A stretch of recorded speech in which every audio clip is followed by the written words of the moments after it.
ನಿಮ್ಮ ಬಿಸ್ನೆಸ್ ಯಾವುದೇ ಇರಲಿ ಅದನ್ನ ಪ್ರಚಾರ ಮಾಡಲು ಸುಮನ್ ಟಿವಿಯಿಂದ ಮಾತ್ರ ಸಾಧ್ಯ. ಕೂಡಲೇ ಕರೆ ಮಾಡಿ. 23 ಆಗಸ್ಟ್ 2007 ಚಿಕ್ಕಬಳ್ಳಾಪುರ ಜಿಲ್ಲೆ ಉಗಮವಾದಂತಹ ದಿನಾಂಕ. ಈಗ 19 ವರ್ಷ ಆಯಿತು. 20ನೇ ವರ್ಷಕ್ಕೆ ಹೋಗ್ತಾ ಇದ್ದೀವಿ. ಚಿಕ್ಕಬಳ್ಳಾಪುರ ಜಿಲ್ಲೆ ಆಗಬೇಕು ಅಂತ ಹೇಳಿ ಸುದೀರ್ಘವಾದ ಹೋರಾಟ ನಡೆಯಿತು. ಕೋಲಾರ ಜಿಲ್ಲೆಯಿಂದ ಬೇರ್ಪಟ್ಟು 19 ವರ್ಷ ತುಂಬಿ ಈಗ 20 ವರ್ಷ ಹೋಗ್ತಾ ಇದ್ದೀವಿ. ಬಟ್ ಈ ಚಿಕ್ಕಬಳ್ಳಾಪುರ ಜಿಲ್ಲೆಯಲ್ಲಿ ಎದ್ದಿರುವಂತಹ ಪ್ರಶ್ನೆ ಏನು ಅಂತ ಹೇಳಿದ್ರೆ ರಾಜಕೀಯ ಪ್ರಶ್ನೆ ಅಲ್ಲ, ಜನರ ಬದುಕಿನ ಪ್ರಶ್ನೆ. ಯಾವ ಕಾರಣಕ್ಕಾಗಿ ಜನರ ಬದುಕಿನ ಪ್ರಶ್ನೆ ಅಂತ ಹೇಳಿದ್ರೆ 20 ವರ್ಷ ಆಯ್ತಲ್ಲ ಚಿಕ್ಕಬಳ್ಳಾಪುರ ಜಿಲ್ಲೆ ಬಂದು, ಈಗಲೂ ಕೂಡ ಅದೆಷ್ಟೋ ಗ್ರಾಮಗಳಲ್ಲಿ ಕುಡಿಯುವ ನೀರಿನ ಸಮಸ್ಯೆ ಇದೆ. ಒಂದು ಡೇಟಾ ನಾನು ಕೊಡ್ತೀನಿ. ಬರೋಬ್ಬರಿ 1274 ಹಳ್ಳಿಗಳಲ್ಲಿ ಈಗಲೂ ಕೂಡ ಕುಡಿಯುವ ನೀರಿನ ಸಮಸ್ಯೆ ಇದೆ. ಅದೇ ಸಂದರ್ಭದಲ್ಲಿ ಇನ್ನು 3-4 ದಿನ ಆದರೆ ಬೇಸಿಗೆ ಕೂಡ ಶುರುವಾಗ್ಬಿಡುತ್ತೆ. ಈ ಸಂದರ್ಭದಲ್ಲಿ ಬರೋಬ್ಬರಿ 747 ಗ್ರಾಮಗಳಲ್ಲಿ ಕುಡಿಯುವ ನೀರಿನ ಅಭಾವ ಸೃಷ್ಟಿಯಾಗುತ್ತೆ ಅಂತ ಹೇಳಿ ವರದಿ ಕೂಡ ಕೊಟ್ಟಿದ್ದಾರೆ. ಒಂದು ಕಡೆ HN ವ್ಯಾಲಿ ನೀರಿನಿಂದಾಗಿ ಕುಡಿಯುವ ನೀರಿನ ಸಮಸ್ಯೆ, ಆರೋಗ್ಯದ ಸಮಸ್ಯೆ ಉಂಟಾಗಿದೆ ಅಂತ ಆರೋಪ. ಕುಡಿಯುವ ನೀರಿನ ಸಮಸ್ಯೆಯನ್ನ ಕೇಳಿದ್ರೆ ರಾಜಕೀಯ ಪಕ್ಷಗಳಲ್ಲಿ ಆರೋಪ ಪ್ರತ್ಯಾರೋಪ ಗದ್ದಲ ಎಲ್ಲವೂ ಕೂಡ ನಡೀತಾ ಇದೆ. ಈಗ ಇಡೀ ಚಿಕ್ಕಬಳ್ಳಾಪುರ ಜನರು ಕೇಳ್ತಾ ಇದ್ದಾರೆ, ನಮಗೆ ರಾಜಕೀಯ ಬೇಡ, ನಮಗೆ ಬೇಕಾಗಿರುವಂಥದ್ದು ಶಾಶ್ವತ ಪರಿಹಾರ. ಸೊ ಇವತ್ತು ಆ ಶಾಶ್ವತ ಪರಿಹಾರವನ್ನ ಹುಡುಕುವಂತಹ ಪ್ರಯತ್ನಕ್ಕೆ ನಿಮ್ಮ ಸುಮನ್ ಟಿವಿ ಕನ್ನಡ ಕೈ ಹಾಕಿದೆ.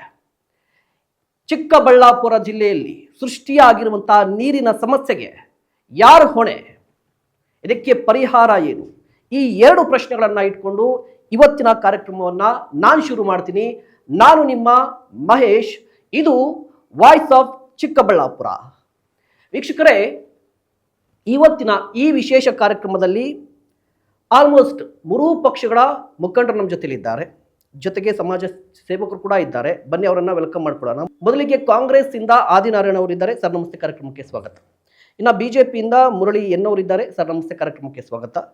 JDS ಇಂದ ಗಂಗರಾಜು ಅವರಿದ್ದಾರೆ, ಸರ್ ನಮಸ್ತೆ, ಕಾರ್ಯಕ್ರಮಕ್ಕೆ ಸ್ವಾಗತ.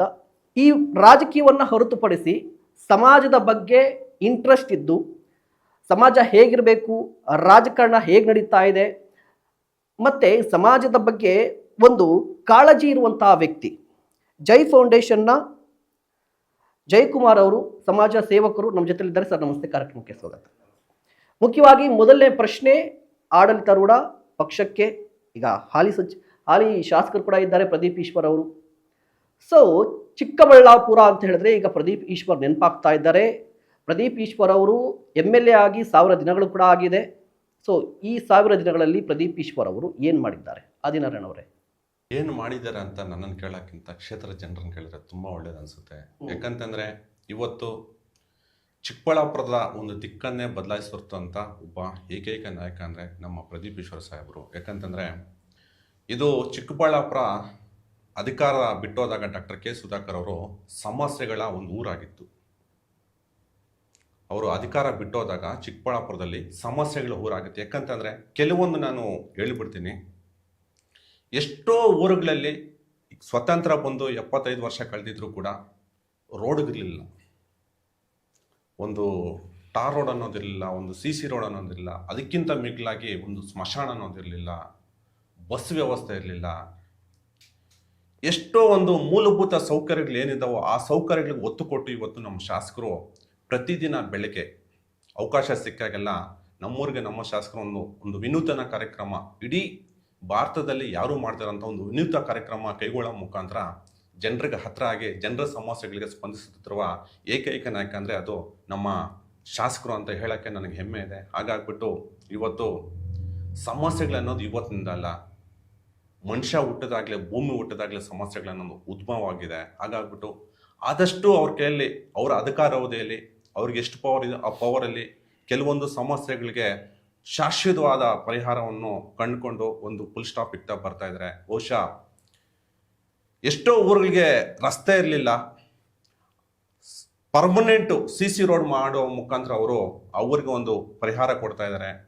ಶುದ್ಧ ಕುಡಿಯುವ ನೀರು ಇರ್ಬೋದು, ಒಂದು ಬಸ್ಸಿನ ವ್ಯವಸ್ಥೆ ಇರ್ಬೋದು, ಶಾಲಾ ಮಕ್ಕಳಿಗೆ ಹೋಗಿ ಬರೋಕ್ಕೆ ಒಂದು ವ್ಯವಸ್ಥೆ ಇರ್ಬೋದು, ಪ್ರತಿಯೊಂದು ವಿಚಾರದಲ್ಲೂ ಆರೋಗ್ಯ ವಿಚಾರ ಬಂದಾಗ ಒಂದು 10 ಆಂಬ್ಯುಲೆನ್ಸ್ ಬಿಟ್ಟಿದ್ದಾರೆ. ಯಾರೂ ಬಿಟ್ಟಿಲ್ಲ ಇದುವರೆಗೂ. ಆಂಬ್ಯುಲೆನ್ಸ್ ಬಿಡೋ ಮುಖಾಂತರ ಇವತ್ತು ಒಂದು ಫೋನ್ ಮಾಡಿದ್ರೆ 5ರಿಂದ 10 ನಿಮಿಷದಲ್ಲಿ ಅವ್ರ ಮನೆ ಹತ್ರ ಹೋಗ್ಬಿಟ್ಟು ಆಂಬ್ಯುಲೆನ್ಸು ಇವತ್ತು ಆಸ್ಪತ್ರೆ ಕರ್ಕೊಂಡು ಹೋಗ್ಬಿಟ್ಟು ಎಷ್ಟೋ ಮನೆಗಳ ದಾರಿ ದೀಪ ಆಗಿದೆ, ಒಂದು ದೀಪ ಹಚ್ತಾ ಇದೆ ಇವತ್ತು. ಇದಕ್ಕೂ ಮುಂಚೆ ಆಂಬ್ಯುಲೆನ್ಸ್ ಬೇಕಂದ್ರೆ ಗಂಟೆಗಟ್ಟಲೆ ಕಾಯ್ಬೇಕಾಗಿತ್ತು. ಬಂದರೂ ಬಂತು, ಬಂದಿಲ್ಲ ಅಂದ್ರೂ ಇಲ್ಲ ಅಂತ ಒಂದು ವ್ಯವಸ್ಥೆಯನ್ನ ಕಣ್ಣಾರೆ ನೋಡಿ ಅದರಲ್ಲೂ ಅವ್ರ ತಂದೆ ತಾಯಿಗೆ ಏನಾಗಿತ್ತು, ಸರಿಯಾದ ಸಮಯಕ್ಕೆ ಸೂಕ್ತ ಚಿಕಿತ್ಸೆ ಸಿಗದೆ ಒಂದು ವ್ಯವಸ್ಥೆ ಇಲ್ಲದೆ ತಂದೆ ತಾಯಿ ಕಣ್ಣು ಮುಂದೆ ತೀರ್ಕೊಂಡಾಗ ಆ ಕಷ್ಟ, ಆ ನೋವು ಪಟ್ಟಂತ ವ್ಯಕ್ತಿ ಆ ಸಮಸ್ಯೆ ಯಾರಿಗೂ ಆಗಬಾರ್ದು ನನ್ನ ಕ್ಷೇತ್ರದ ಜನಕ್ಕೆ ಅಂತ ಹೇಳ್ಬಿಟ್ಟು ಸ್ವಂತ ಖರ್ಚಿಂದ ತಿಂಗಳಿಗೆ 20ರಿಂದ 25 ಲಕ್ಷ ಖರ್ಚಾಗ್ತಾ ಇದೆ ಅಂತ ಅವರು ಬಾಯ್ಬಿಟ್ಟು ಹೇಳ್ತಾರೆ. ಯಾಕಂತಂದ್ರೆ 10 ambulance day and night, 2 driver, 20 ಡ್ರೈವರ್ಗಳು, ಅದಕ್ಕೆ ಟೆಲಿಕಾಲರು, ಯಾಕಂದ್ರೆ ರಾತ್ರಿ ಆಗ್ಲಿ ಇರ್ತಾರೆ. ನಾನು ನೋಡಿದ್ದೀನಿ ಖುದ್ದು ಟೆಲಿಕಾಲರ್ಗಳನ್ನ. ಹೆಚ್ಚು ಕಮ್ಮಿ 20ರಿಂದ 25 ಲಕ್ಷ ಸ್ವಂತ ಖರ್ಚಿಂದ ಕ್ಷೇತ್ರದ ಜನರ ಒಂದು ಒಳಿತಿಗಾಗಿ ಮಾಡ್ತಿರುವ ಏಕೈಕ ನಾಯಕ ಅಂತಂದ್ರೆ ಅದು ಇಡೀ ಭಾರತದಲ್ಲಿ ನಮ್ಮ ಶಾಸಕರು ಅಂತ ಹೇಳಕ್ಕೆ ನನಗೆ ಹೆಮ್ಮೆ ಇದೆ ಸರ್. ನೀವು ಶಾಸಕರ ಬೆಂಬಲಿಗರು, ತಮ್ಮದೇ ಪಕ್ಷದ ನಾಯಕರಾಗಿರೋದ್ರಿಂದ ಹೊಗಳ್ಕೊತೀರಿ. ಬಟ್ ವಿರೋಧ ಪಕ್ಷ ಏನು ಹೇಳುತ್ತೆ ಅದು ಇಂಪಾರ್ಟೆಂಟ್ ಆಗುತ್ತೆ. ಸರ್ ಏನು ಹೇಳ್ತೀರಿ? MLA ಆಗಿ 1000 ದಿನಗಳಾಗಿದೆ, ನಿರೀಕ್ಷೆ ತಲುಪಿದ್ದಾರಾ? ಎಲ್ರಿಗೂ ನಮಸ್ಕಾರ. ಕರ್ನಾಟಕ ರಾಜಕೀಯ ಇತಿಹಾಸದಲ್ಲಿ ಚಿಕ್ಕಬಳ್ಳಾಪುರ ವಿಧಾನಸಭಾ ಕ್ಷೇತ್ರ ಒಂದು ತನ್ನದೇ ಆದ ಛಾಪನ್ನು ಮೂಡಿಸಿರ್ತಕ್ಕಂಥ ಕ್ಷೇತ್ರ. ಇಂಥ ಕ್ಷೇತ್ರದಲ್ಲಿ ಅನೇಕ ಮಹನೀಯರು ಅನೇಕ ಒಂದು ದೊಡ್ಡ ದೊಡ್ಡ ಹುದ್ದೆಗಳನ್ನು ಅನುಭವಿಸಿ ಒಂದು ತನ್ನ ರಾಜಕೀಯ ಕೊಡುಗೆಗಳನ್ನು ಕೊಟ್ಟಿರ್ತಕ್ಕಂಥ ತಮಗೆಲ್ಲರಿಗೂ ಗೊತ್ತಿದೆ. ಆದರೆ ಏನು 2023ರಲ್ಲಿ ಕರ್ನಾಟಕ ವಿಧಾನಸಭೆಗೆ ನಡೆದಂಥ ಒಂದು ಸಾರ್ವತ್ರಿಕ ಚುನಾವಣೆಯಲ್ಲಿ ಇವತ್ತು ಏನು ರಾಜ್ಯ ಸರ್ಕಾರ ಇವತ್ತು ಒಂದು ಸುಳ್ಳು ಒಂದು ಭಾಗ್ಯಗಳ ಒಂದು ಭರವಸೆಯನ್ನು ಕೊಟ್ಟು ಇಡೀ ಸಮಾಜದ ಒಂದು ದಿಕ್ಕನ್ನು ತಿರುಚಿ ಏನು ಅಡ್ಡದಾರಿಯ ಮುಖಾಂತರ ಅಂತ ಹೇಳಿದ್ರೆ ತಪ್ಪಾಗಲಾರ್ದು ಇವತ್ತು ಅಧಿಕಾರಕ್ಕೆ ಬಂದಂಥ ಕಾಂಗ್ರೆಸ್ ಪಕ್ಷ ಆವತ್ತು ಬಹುಶಃ ನಮ್ಮ ಡಾಕ್ಟರ್ ಕೆ ಸುಧಾಕರ್ ಅವರು ಈ ಕ್ಷೇತ್ರದ ಪ್ರಭಾವಿ ಮಂತ್ರಿಗಳಾಗಿದ್ದರು, ಶಾಸಕರಾಗಿದ್ದರು. ಅವರ ಒಂದು ದೂರದೃಷ್ಟಿಕೋನ, ಅವರೊಂದು ಅಭಿವೃದ್ಧಿ ರಾಜಕಾರಣಕ್ಕೆ ಒಂದು ಭಯ ಪಟ್ಟಂಥ ಇವತ್ತು ಕಾಂಗ್ರೆಸ್ ಸರ್ಕಾರ ಯಾರೊಬ್ಬರೂ ಸಹ ಇಲ್ಲಿ ಚುನಾವಣೆಗೆ ಸ್ಪರ್ಧೆ ಮಾಡಲಿಕ್ಕೆ ಮುಂದೆ ಬರಲಿಲ್ಲ. ಅಂಥ ಸಂದರ್ಭದಲ್ಲಿ ಯಾರೂ ಒಂದು ಇಲ್ಲದ ಪರಿಸ್ಥಿತಿಯಲ್ಲಿ ಕೇವಲ ನಮ್ಮ ಈಗಿನ ಶಾಸಕರು ಯಾವುದೇ ಒಂದು ರಾಜಕೀಯ ಪಕ್ಷದ ಒಂದು ಪ್ರಾಥಮಿಕ ಸದಸ್ಯತ್ವವನ್ನು ಕೂಡ ಪಡೆದಿರಲಿಲ್ಲ. ಯಾವುದೇ ಪಕ್ಷದಲ್ಲಿ ಒಂದು ರಾಜಕೀಯ ಪಯಣವನ್ನು ಕೂಡ ಮಾಡಿರಲಿಲ್ಲ. ಅವರಿಗೆ ಯಾವುದೇ ಒಂದು ರಾಜಕೀಯ ಅನುಭವವೂ ಇರಲಿಲ್ಲ. ಯಾವುದೋ ಶಿಕ್ಷಣ ಕ್ಷೇತ್ರದಲ್ಲಿ ಅವರ ಒಂದು ಜೀವನ ಪಾಡಿಗೆ ಏನೋ ಒಂದು ವೃತ್ತಿಯನ್ನು ರೂಪಿಸ್ಕೊಂಡಿದ್ದಂಥವ್ರು. ಬಹುಶಃ ಯಾವುದೇ ಒಂದು ರಾಜಕೀಯ ಹೋರಾಟದ ಮಜಲುಗಳಿಲ್ಲ, ಯಾವುದೇ ರಾಜಕೀಯ ಹೋರಾಟದ ಹೆಜ್ಜೆಗಳಿಲ್ಲ, ಯಾವುದೇ ಒಂದು ಸಾಮಾಜಿಕ ಚಳುವಳಿಗಳಲ್ಲಿ ಭಾಗವಹಿಸಿರ್ತಕ್ಕಂಥ ಯಾವುದೇ ಅಂಕಿ ಸಂಖ್ಯೆಗಳಿಲ್ಲ. ಸೊ ಇಂಥ ವ್ಯಕ್ತಿಗೆ ಏನಾಯಿತು, ಅವತ್ತು ಅನಿವಾರ್ಯವಾಗಿ ಯಾರೂ ಮುಂದೆ ಬರದ ಕಾರಣ ಇವತ್ತು ಅವ್ರಿಗೆ ಒಂದು ಬಿ ಫಾರಂ ಕಾಂಗ್ರೆಸ್ನಲ್ಲಿ ಕೊಡುವಂಥ ಪರಿಸ್ಥಿತಿ ಒದಗಿ ಬಂತು. ಆದರೆ ಅದೃಷ್ಟವಶಾತ್ ಯಾಕಂದರೆ ಇವತ್ತು ಕಾಂಗ್ರೆಸ್ ಪಕ್ಷ ಒಂದು ಸುದೀರ್ಘ ರಾಜಕೀಯ ಇತಿಹಾಸ ಇತ್ತು. ಒಂದು ಭಾಗ್ಯಗಳಿಗೆ, ಅವರ ಒಂದು ಸುಳ್ಳು ಭಾಗ್ಯಗಳಿಗೆ ಒಂದು ಮರಳು ಹೋದಂಥ ಜನ ಏನು ಮಾಡಿದ್ರು, ಅದೃಷ್ಟ ಎಂಬಂತೆ ಅವರಿಗೆ ಒಂದು ಅವಕಾಶವನ್ನು ಈ ಕ್ಷೇತ್ರದಲ್ಲಿ ಮಾಡಿಕೊಟ್ರು.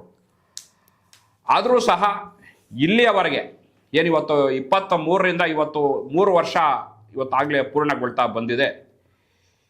ಇವತ್ತು ನಾವು ಇಂದಿನ ಭಾರತೀಯ ಜನತಾ ಪಕ್ಷ ಬೊಮ್ಮಾಯಿ ಸರ್ಕಾರಕ್ಕೆ ನಾವು ಹೋಲಿಕೆ ಮಾಡಿದ್ರೆ ಖಂಡಿತವಾಗಿ ಇವತ್ತು ಒಂದು ಆಡಳಿತ ಆಗ್ಬೋದು, ಆಡಳಿತ ಯಂತ್ರ ಇರ್ಬೋದು, ಇವತ್ತು ಅಭಿವೃದ್ಧಿ ವಿಚಾರದಲ್ಲಿ ಇವತ್ತು ಪಕ್ಷ ಒಂದು ಕಾಂಗ್ರೆಸ್ ಪಕ್ಷದ್ದು ಇವತ್ತು ಶೂನ್ಯ ಸಾಧನೆ ಅಂತ ನಾನು ಹೇಳಲಿಕ್ಕೆ ಇಚ್ಛಪಡ್ತೀನಿ. ಯಾಕಂದರೆ ತಾವು ಏನೆಲ್ಲ ಭರವಸೆಗಳನ್ನು ಕೊಟ್ಟಿದ್ದೀರಾ ಅದನ್ನು ನಾವು ಕಂಪ್ಯಾರಿಸನ್ ಮಾಡಿದ್ರೆ ಇವತ್ತು ಯಾವುದೇ ಒಂದು ರಸ್ತೆಗಳ ಇವತ್ತು ಸುಧಾಕರ್ ಅವಧಿಯಲ್ಲಿ ಏನು ರಸ್ತೆಗಳ ಒಂದು ಡಾಂಬರೀಕರಣ ಆಗಿತ್ತೋ ಅಷ್ಟಕ್ಕೆ ನಿಂತಿದೆ. ಎಲ್ಲ ನೀರಾವರಿ ಯೋಜನೆಗಳು ಅಲ್ಲಿಗೆ ನಿಂತಿದೆ. ಇವತ್ತು ಕೃಷಿ ಮಾರುಕಟ್ಟೆ ಇರ್ಬೋದು, ಹೂವಿನ ಮಾರುಕಟ್ಟೆ ಇರ್ಬೋದು, ಇವೆಲ್ಲ ಇವತ್ತು ಘೋಷಣೆಗಳಾಗಿ ಉಳಿದಿದ್ದಾವೆ ಹೊರತು ಇವತ್ತು ಯಾವುದೇ ಒಂದು ಕಾರ್ಯರೂಪಕ್ಕೆ ಬರ್ತಾ ಇಲ್ಲ. ಜೊತೆಗೆ ಏನು ಒಂದು ಶಾಶ್ವತ ನೀರಾವರಿ ನಮ್ದು ನೋಡಿ ಪ್ರಾದೇಶಿಕವಾಗಿ ಇವತ್ತು ಗಡಿ ಭಾಗದಲ್ಲಿರ್ತಕ್ಕಂಥ ಜಿಲ್ಲೆ, ಪ್ರಾದೇಶಿಕವಾಗಿ ಅಸಮಾನತೆಯನ್ನು ಹೊಂದಿರತಕ್ಕಂಥ ಜಿಲ್ಲೆ. ಯಾಕಂದ್ರೆ ಹಿಂದಿನ ಸರ್ಕಾರಗಳಲ್ಲಿ ವರದಿ ಕೊಟ್ಟಿದೆ, ಸರೋಜನ ಮಹಿಷಿ ವರದಿ, ಡಿ ಎಂ ನಂಜುಂಡಪ್ಪನವ್ರ ವರದಿ. ಪ್ರಾದೇಶಿಕವಾಗಿ ಯಾವ ಜಿಲ್ಲೆಗಳು ಹಿಂದುಳಿದಿರ್ತವೆ ಅವರಿಗೆ ಒಂದು ವಿಶೇಷ ಪ್ಯಾಕೇಜ್ ಅನ್ನ ಕೊಟ್ಟು ಆ ಒಂದು ಜಿಲ್ಲೆಗಳನ್ನು ಒಂದು ಮುಖ್ಯ ವಾಹಿನಿಗೆ ಕರ್ಕೊಂಡ್ಬರ್ಬೇಕಂತ ಇವತ್ತು ಜವಾಬ್ದಾರಿ ಕಾಂಗ್ರೆಸ್ ಪಕ್ಷ ಇದೆ. ಆದರೆ ಇವತ್ತು ಆ ರೀತಿ ಯಾವುದೇ ಒಂದು ಪ್ರಯತ್ನ ಇವತ್ತು ಶಾಸಕರ ಕಡೆಯಿಂದ ಆಗ್ತಾ ಇಲ್ಲ. ಇವತ್ತು ನಿಮ್ಮದೇ ಸರ್ಕಾರ ಇದೆ, ಅನುಭವಿ ಸಿದ್ದರಾಮಯ್ಯನವರು ಇವತ್ತು ಈ ರಾಜ್ಯದ ಮುಖ್ಯಮಂತ್ರಿಗಳಾಗಿದ್ದಾರೆ, ಆರ್ಥಿಕ ಖಾತೆ ಇವತ್ತು ಅವ್ರದೇ ಕೈಯಲ್ಲಿದೆ. ಇವತ್ತು ತಾವು ಯಾಕೆ ಸರ್ಕಾರದ ಮೇಲೆ ಒಂದು ಗಟ್ಟಿಯಾಗಿ ಒಂದು ಒತ್ತಡವನ್ನು ತಂದು, ಇದು ಎಲ್ರಿಗೂ ಗೊತ್ತಿರ್ತಕ್ಕಂಥ ನಮ್ಗೆ ಯಾವುದೇ ಒಂದು ಶಾಶ್ವತ ನೀರಾವರಿ ಮೂಲಗಳಿಲ್ಲ ಇವತ್ತು.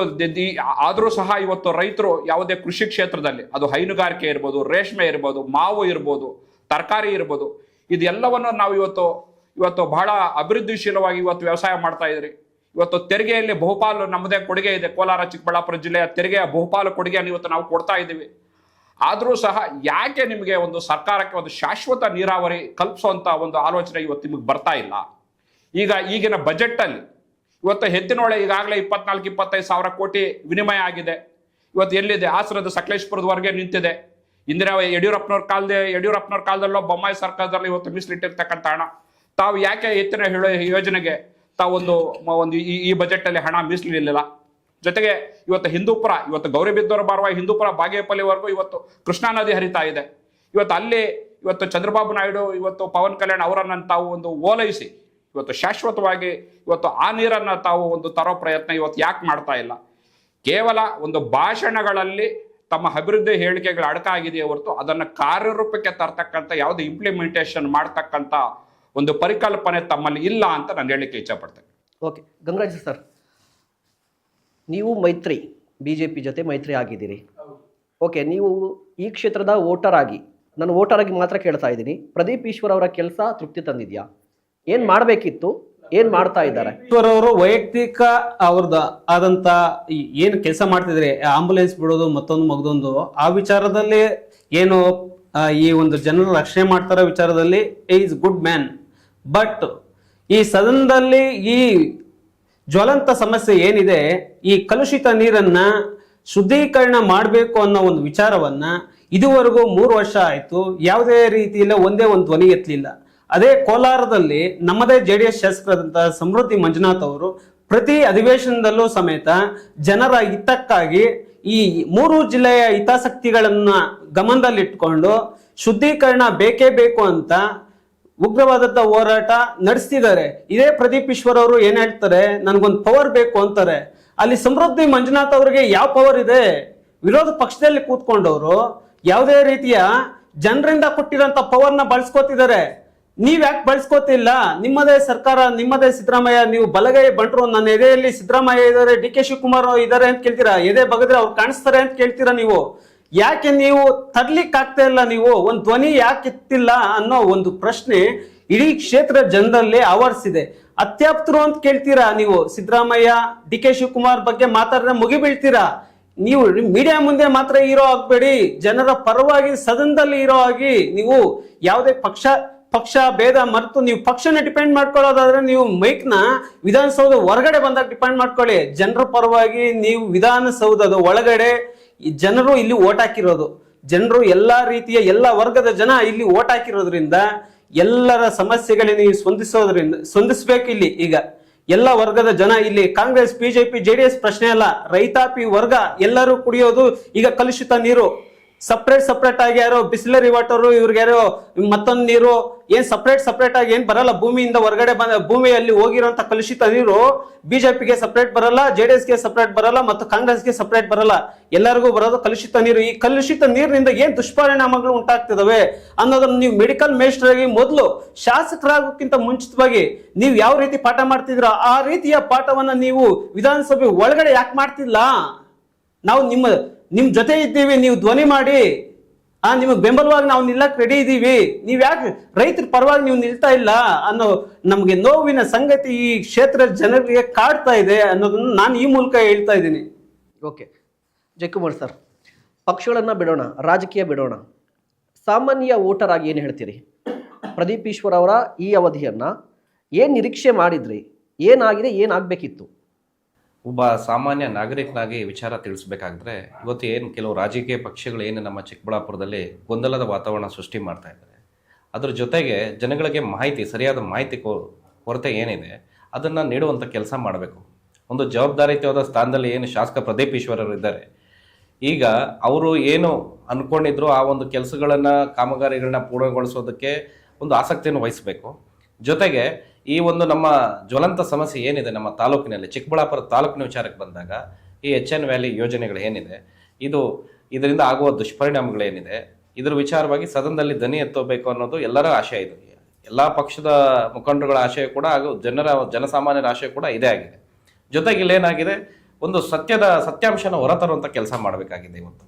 ಇವತ್ತು ಮೊನ್ನೆ ಕೂಡ ಸದನದಲ್ಲಿ ಮಾನ್ಯ ಕಂದಾಯ ಸಚಿವರು ಏನು ಹೇಳಿದ್ದಾರೆ ಆ ವಿಚಾರಗಳನ್ನ ಕೂಲಂಕುಷವಾಗಿ ಪರಿಶೀಲನೆ ಮಾಡಿ ಇವತ್ತು ನಮ್ಮ ಗೊಂದಲ ಏನು ಸೃಷ್ಟಾಗಿದೆ, ಈಗ ನಮ್ಮ ಸ್ನೇಹಿತರು ವಿಚಾರಗಳನ್ನ ತಿಳಿಸಿದ್ದಾರೆ. ಏನಂತ, ನಮಗೆಲ್ಲರೂ ಇಲ್ಲಿ ನೀರಿನಲ್ಲಿ ಯಾವುದೇ ರೀತಿ ಭೇದ ಭಾವ ಇಲ್ಲ, ಇದು ಶುದ್ಧವಾದ ನೀರು ಕುಡಿಯೋದಕ್ಕೆ ಮತ್ತು ಬಳಸೋದಕ್ಕೆ ಯೋಗ್ಯವಾದ ನೀರು ನಮಗೆ ಬೇಕು ಅಂತ ಕೇಳ್ತಾ ಇದ್ದೀವಿ. ಅದೇ ರೀತಿ ಶುದ್ಧವಾದ ನೀರು ಕೊಡಬೇಕಾದಾಗ ಅದರ ಒಂದು ಯೋಜನೆಗಳೇನಿದೆ, ಎಲ್ಲಿಗೆ ತಡೆಯಾಗಿದೆ ಅದನ್ನು ತರುವಂಥ ಕೆಲಸ ಆಗಬೇಕು. ಇವತ್ತು ನಾವು ಅನುದಾನಗಳು ಏನು ಬಜೆಟ್ನಲ್ಲಿ ಮೊನ್ನೆ ಘೋಷಣೆ ಆಗಬೇಕಾಗಿತ್ತು, ಸರಿಯಾದ ಸಮಯಕ್ಕೆ ಅದು ಘೋಷಣೆ ಆಗಲಿಲ್ಲ. ಇದು ಎಲ್ಲರೂ ಕೂಡ ಒಂದು ಆಸೆಯನ್ನು, ನಿರೀಕ್ಷೆಯನ್ನು ಹುಟ್ಟಾಕಿತ್ತು. ಇನ್ನು ಮೊನ್ನೆ ಸಿದ್ದರಾಮಯ್ಯ ಅವರ ದಾಖಲೆ ಬಜೆಟಲ್ಲಿ ಇದು ಜನಗಳು ಕೂಡ, ನಾವೆಲ್ಲರೂ ಕೂಡ ನಿರೀಕ್ಷೆಯನ್ನು ಮಾಡಿದ್ವಿ. ಆದರೆ ಕಾರಣಾಂತರಗಳಿಂದ ಏನಿರ್ಬೋದು ಅದನ್ನು ಅವರೇ ಒಂದು ಕುಳಿತು ಜನಗಳ ಜೊತೆ ಚರ್ಚೆ ಮಾಡಿದಾಗ ಈ ಒಂದು ಸಮಸ್ಯೆಗಳ ಅರಿವು ಅವ್ರಿಗೆ ಉಂಟಾಗುತ್ತೆ. ಹಾಗಾಗಿ ಸಾಮಾನ್ಯ ಜನರಲ್ಲಿ ಬಹಳಷ್ಟು ಗೊಂದಲಗಳಿದ್ದಾವೆ. ಇಲ್ಲಿ ರಾಜಕೀಯದಲ್ಲಿ ಏನಾಗಿದೆ, ಇವತ್ತು ಚಿಕ್ಕಬಳ್ಳಾಪುರದಲ್ಲಿ ತಾವೆಲ್ಲರೂ ಮಾಧ್ಯಮಗಳಲ್ಲಿ ನೋಡಿದ್ದೀರಾ, ತಮಗೂ ಗೊತ್ತಿದೆ ಮಾಧ್ಯಮದವ್ರಿಗೆ, ಕೇವಲ ಆರೋಪ ಪ್ರತ್ಯಾರೋಪಗಳು ನಡೀತಾ ಇದೆ. ಯಾವುದೂ ಕೂಡ ಜನಗಳ ಸಮಸ್ಯೆಗೆ ನಿಜವಾದ ಕಾರಣ ಏನು ಅದನ್ನು ಬಗೆಹರಿಸುವಂಥ ರೀತಿಯಲ್ಲಿ ಯಾವುದೇ ರೀತಿಯ ಒಂದು ಕ್ರಮ ಕೈಗೊಳ್ತಾ ಇಲ್ಲ ಅನ್ನೋದು ನಮ್ಮ ಒಂದು ನೋವಿದೆ. ಓಕೆ, ಅದೇನು ಸರ್, MLA ಆಗಿ ಎಲ್ಲವನ್ನೂ ಕೊಟ್ಟಿರ್ಬೋದು, ಬಟ್ ಜನರ ಬದುಕನ್ನು ಕಿತ್ಕೋತಾ ಇದ್ದಾರೆ ಅಂತ ಆರೋಪ. ಏನು ಅಂತ ಹೇಳಿದ್ರೆ, ನೀರಿನ ಸಮಸ್ಯೆ ಅಂತ ಬಂದಂತಹ ಸಂದರ್ಭದಲ್ಲಿ ಪ್ರದೀಪ್ ಈಶ್ವರ್ ಅವರು ಈವರೆಗೂ ಸದನದಲ್ಲಿ ಮಾತನಾಡಿಲ್ಲ. HN ವ್ಯಾಲಿ ನೀರನ್ನು ಕುಡಿತಾ ಇದ್ದಾರೆ ಜನರು, ಅದರಿಂದ ಅನಾರೋಗ್ಯಕ್ಕೀಡಾಗ್ತಾ ಇದ್ದಾರೆ ಅಂತ ಆರೋಪಗಳು ಬರ್ತಾ ಇದೆ. ಆ ರೀತಿಯ ಪ್ರಕರಣಗಳು ಕೂಡ ಮುನ್ನೆಲೆಗೆ ಬರ್ತಾ ಇದೆ. ಬಟ್ ಶಾಸಕರಾಗಿ ನೀರಿನ ಸಮಸ್ಯೆಯನ್ನ ಯಾಕೆ ಗುರುತಿಸ್ತಾ ಇಲ್ಲ? ಒಂದು ಜೊತೆಗೆ ಇದು ಬರೀ ಆರೋಪ ಮಾತ್ರನಾ? ಈ ವಿಚಾರ ಸ್ಪಷ್ಟವಾಗಿ ಹೇಳ್ತೀನಿ. ನಮ್ಮ ಪ್ರದೀಪ್ ಈಶ್ವರ್ ಸಾಹೇಬರು ನೀವೇ ಹೇಳ್ತೀರಿ 1000 ದಿನ ಕಳೀತಾ ಇದೆ ಅಂತ ಬಿಟ್ಟು, ಯಾವೊಬ್ಬ ನೀರಾವರಿ ಹೋರಾಟಗಾರ ಇರ್ಬೋದು, ಸ್ಥಳೀಯ ಒಬ್ಬ ಪ್ರಜೆ ಇರ್ಬೋದು, ಸ್ಥಳೀಯ ಏನು ನಮ್ಮ BJPಯ ನಾಯಕರು ಇರ್ಬೋದು, JDS ನಾಯಕರು ಇರ್ಬೋದು, ಯಾರಾದರೂ ಒಬ್ರು ಖುದ್ದಾಗಿ ಹೋಗಿ ಒಂದು ಮನವಿ ಸಲ್ಲಿಸಿದಾರ? ಶಾಸಕರ ಮೇಲೆ ಆರೋಪ ಮಾಡ್ತಾರೆ ವಿನಃ ಒಂದು ಖುದ್ದಾಗಿ ನೋಡಿ ಸ್ವಾಮಿ, ನೋಡಿ ಸಾಹೇಬ್ರೆ, ನಮ್ಗೆ ಈ ತರ ಸಮಸ್ಯೆ ಯಾರಿಗೆ ಸಲ್ಲಿಸಬೇಕಿತ್ತು? ಶಾಸಕರಿಗೆ. ಯಾಕೆ ಶಾಸಕರಿಗೆ ಗೊತ್ತಿಲ್ವಾ? ಶಾಸಕರಿಗೆ ಗೊತ್ತಿಲ್ವಾ ಕ್ಷೇತ್ರದಲ್ಲಿ ಈ ಸಮಸ್ಯೆ ಇದೆ, ಜನರು ನೀರು ಕುಡಿತಾ ಇದ್ದಾರೆ, ಜನರು ನೀರು ಕುಡಿತಾ ಇದ್ದಂತ ಸಂದರ್ಭದಲ್ಲಿ ಶಾಸಕರಿಗೆ ಗೊತ್ತಿರಬೇಕು. ಕ್ಷೇತ್ರದಲ್ಲಿ ನೀವು ಹೇಳ್ತಾ ಇದ್ರೆ ಇಡೀ ದೇಶದಲ್ಲೇ ಮೊದಲ ಬಾರಿಗೆ ಹೋಗ್ಬಿಟ್ಟು ಪ್ರತಿ ಮನೆಗೆ ಹೋಗ್ತಾ ಇದ್ದಾರೆ, ನಮಸ್ತೆ ಚಿಕ್ಕಬಳ್ಳಾಪುರ ಮಾಡ್ತಾ ಇದ್ದಾರೆ. ಸರಿ, ಒಪ್ಕೋತೀವಿ, ನಮಸ್ತೆ ಚಿಕ್ಕಬಳ್ಳಾಪುರ ಮಾಡ್ತಾ ಇರುವಂತಹ ಶಾಸಕರಿಗೆ ಕುಡಿಯುವ ನೀರಿಂದ ಈ ಸಮಸ್ಯೆ ಆಗ್ತಾ ಇದೆ ಅಂತ ಯಾವನೊಬ್ಬ ಬಂದು ಲೆಟರ್ ಹಾಕೋರು ಗೊತ್ತಾಗಲ್ವಾ? ಹಾಗಾದ್ರೆ ಸರ್, ಈ ವಿಚಾರವಾಗಿ ಧ್ವನಿ ಎತ್ತಿದ್ದು ಈ ಕ್ಷೇತ್ರದಲ್ಲಿ ಇರ್ಬೋದು, ಈ ಜಿಲ್ಲೆಯಲ್ಲಿ ಇರ್ಬೋದು, ಮೊಟ್ಟ ಮೊದಲ ವ್ಯಕ್ತಿ ನಮ್ಮ ಶಾಸಕರು ಮಾತ್ರ. ಈ ಹೋರಾಟಗಾರ ಇದ್ದಾರೆ ನೋಡಿ, ಇವ್ರು ಯಾರೋ ಇವತ್ತು ನಾಳೆ ಬೆಳೆ ಬೇಯಿಸ್ಕೊಳಕ್ಕೆ, ರಾಜಕೀಯ ಬೆಳೆ ಬೇಯಿಸ್ಕೊಳಕ್ ಬಂದಿರೋ ಕೆಲವು ಹೋರಾಟಗಾರರು, ನೀರಾವರಿ ಹೋರಾಟಗಾರನ ಬಿಟ್ಟು ಮಾತಾಡ್ತಾ ಇದ್ದೀನಿ. ಎಲ್ಲರಿಗೂ ಅಲ್ಲ, ಎಲ್ಲರಿಗೂ ಅನ್ವಯಿಸಲ್ಲ. ಆಮೇಲೆ ಅದನ್ನು ಬೇರೆ ತರ ಬಿಂಬಿಸ್ತಾರೆ. ಕೆಲವ್ರು ಏನಿದ್ದಾರೆ, ಈ ಇತ್ತೀಚೆಗೆ ಏನ್ ಬೆಳವಣಿಗೆ ನಡೀತದೆ, ಕೆಲವರು ರಾಜಕೀಯ ಬೆಳೆ ಬೇಯಿಸ್ಕೊಳಕ್ಕೆ ಈ ಹಿಂದೆ ಬಹುಶಃ ನಿಮ್ಗೆ ಮಾಹಿತಿ ಕೊರತೆ ಇರ್ಬೋದು. ಇದು ವಿಚಾರವಾಗಿ, ಈ ಕೊಳಚೆ ನೀರು ವಿಚಾರವಾಗಿ ಇದ್ರ ಬಗ್ಗೆ ಮೊಟ್ಟ ಮೊದಲನೇದಾಗಿ ಜಿಲ್ಲೆಯಲ್ಲಿರ್ಬೋದು, ನಮ್ಮ ತಾಲೂಕಿನಲ್ಲಿರ್ಬೋದು, ಇದ್ರ ವಿಚಾರವಾಗಿ ಧ್ವನಿ ಎತ್ತಿ ಇದೇ ಡಾಕ್ಟರ್ ಕೆ ಸುಧಾಕರ್ ಅವ್ರ ಕೈಯಲ್ಲಿ ಇದೇ ವಿಚಾರವಾಗಿ ಕೇಸ್ ಹಾಕ್ಸ್ಕೊಂಡು ಜೈಲು ಅನುಭವಿಸಿ ಏನ್ ಸರ್ ವರ್ಷಾನುಗಟ್ಲೆ ಕೋರ್ಟ್ ತಿರುಗಿ ಆಚೆಗಡೆ ಬಂದು ಇದ್ರ ವಿರುದ್ಧವಾಗಿ ಧ್ವನಿ ಎತ್ತಿದ್ದು ಏಕೈಕ ವ್ಯಕ್ತಿ ನಮ್ಮ ಶಾಸಕರು, ಅದು ಪ್ರದೀಪ್ ಈಶ್ವರ್ ಸಾಹೇಬ್ರು. ಹೇಳ್ಬಿಡ್ತೀನಿ, ನಮ್ಮ BJPಯ ಮಿತ್ರರು ಕೆಲವೊಂದು ಆಪಾದನೆಗಳನ್ನು ಮಾಡ್ತಾ ಇದ್ರು ಸರ್, ಗ್ಯಾರಂಟಿ ವಿಚಾರಕ್ಕೆ ಮಾತಾಡ್ತಾ ಇದ್ರು.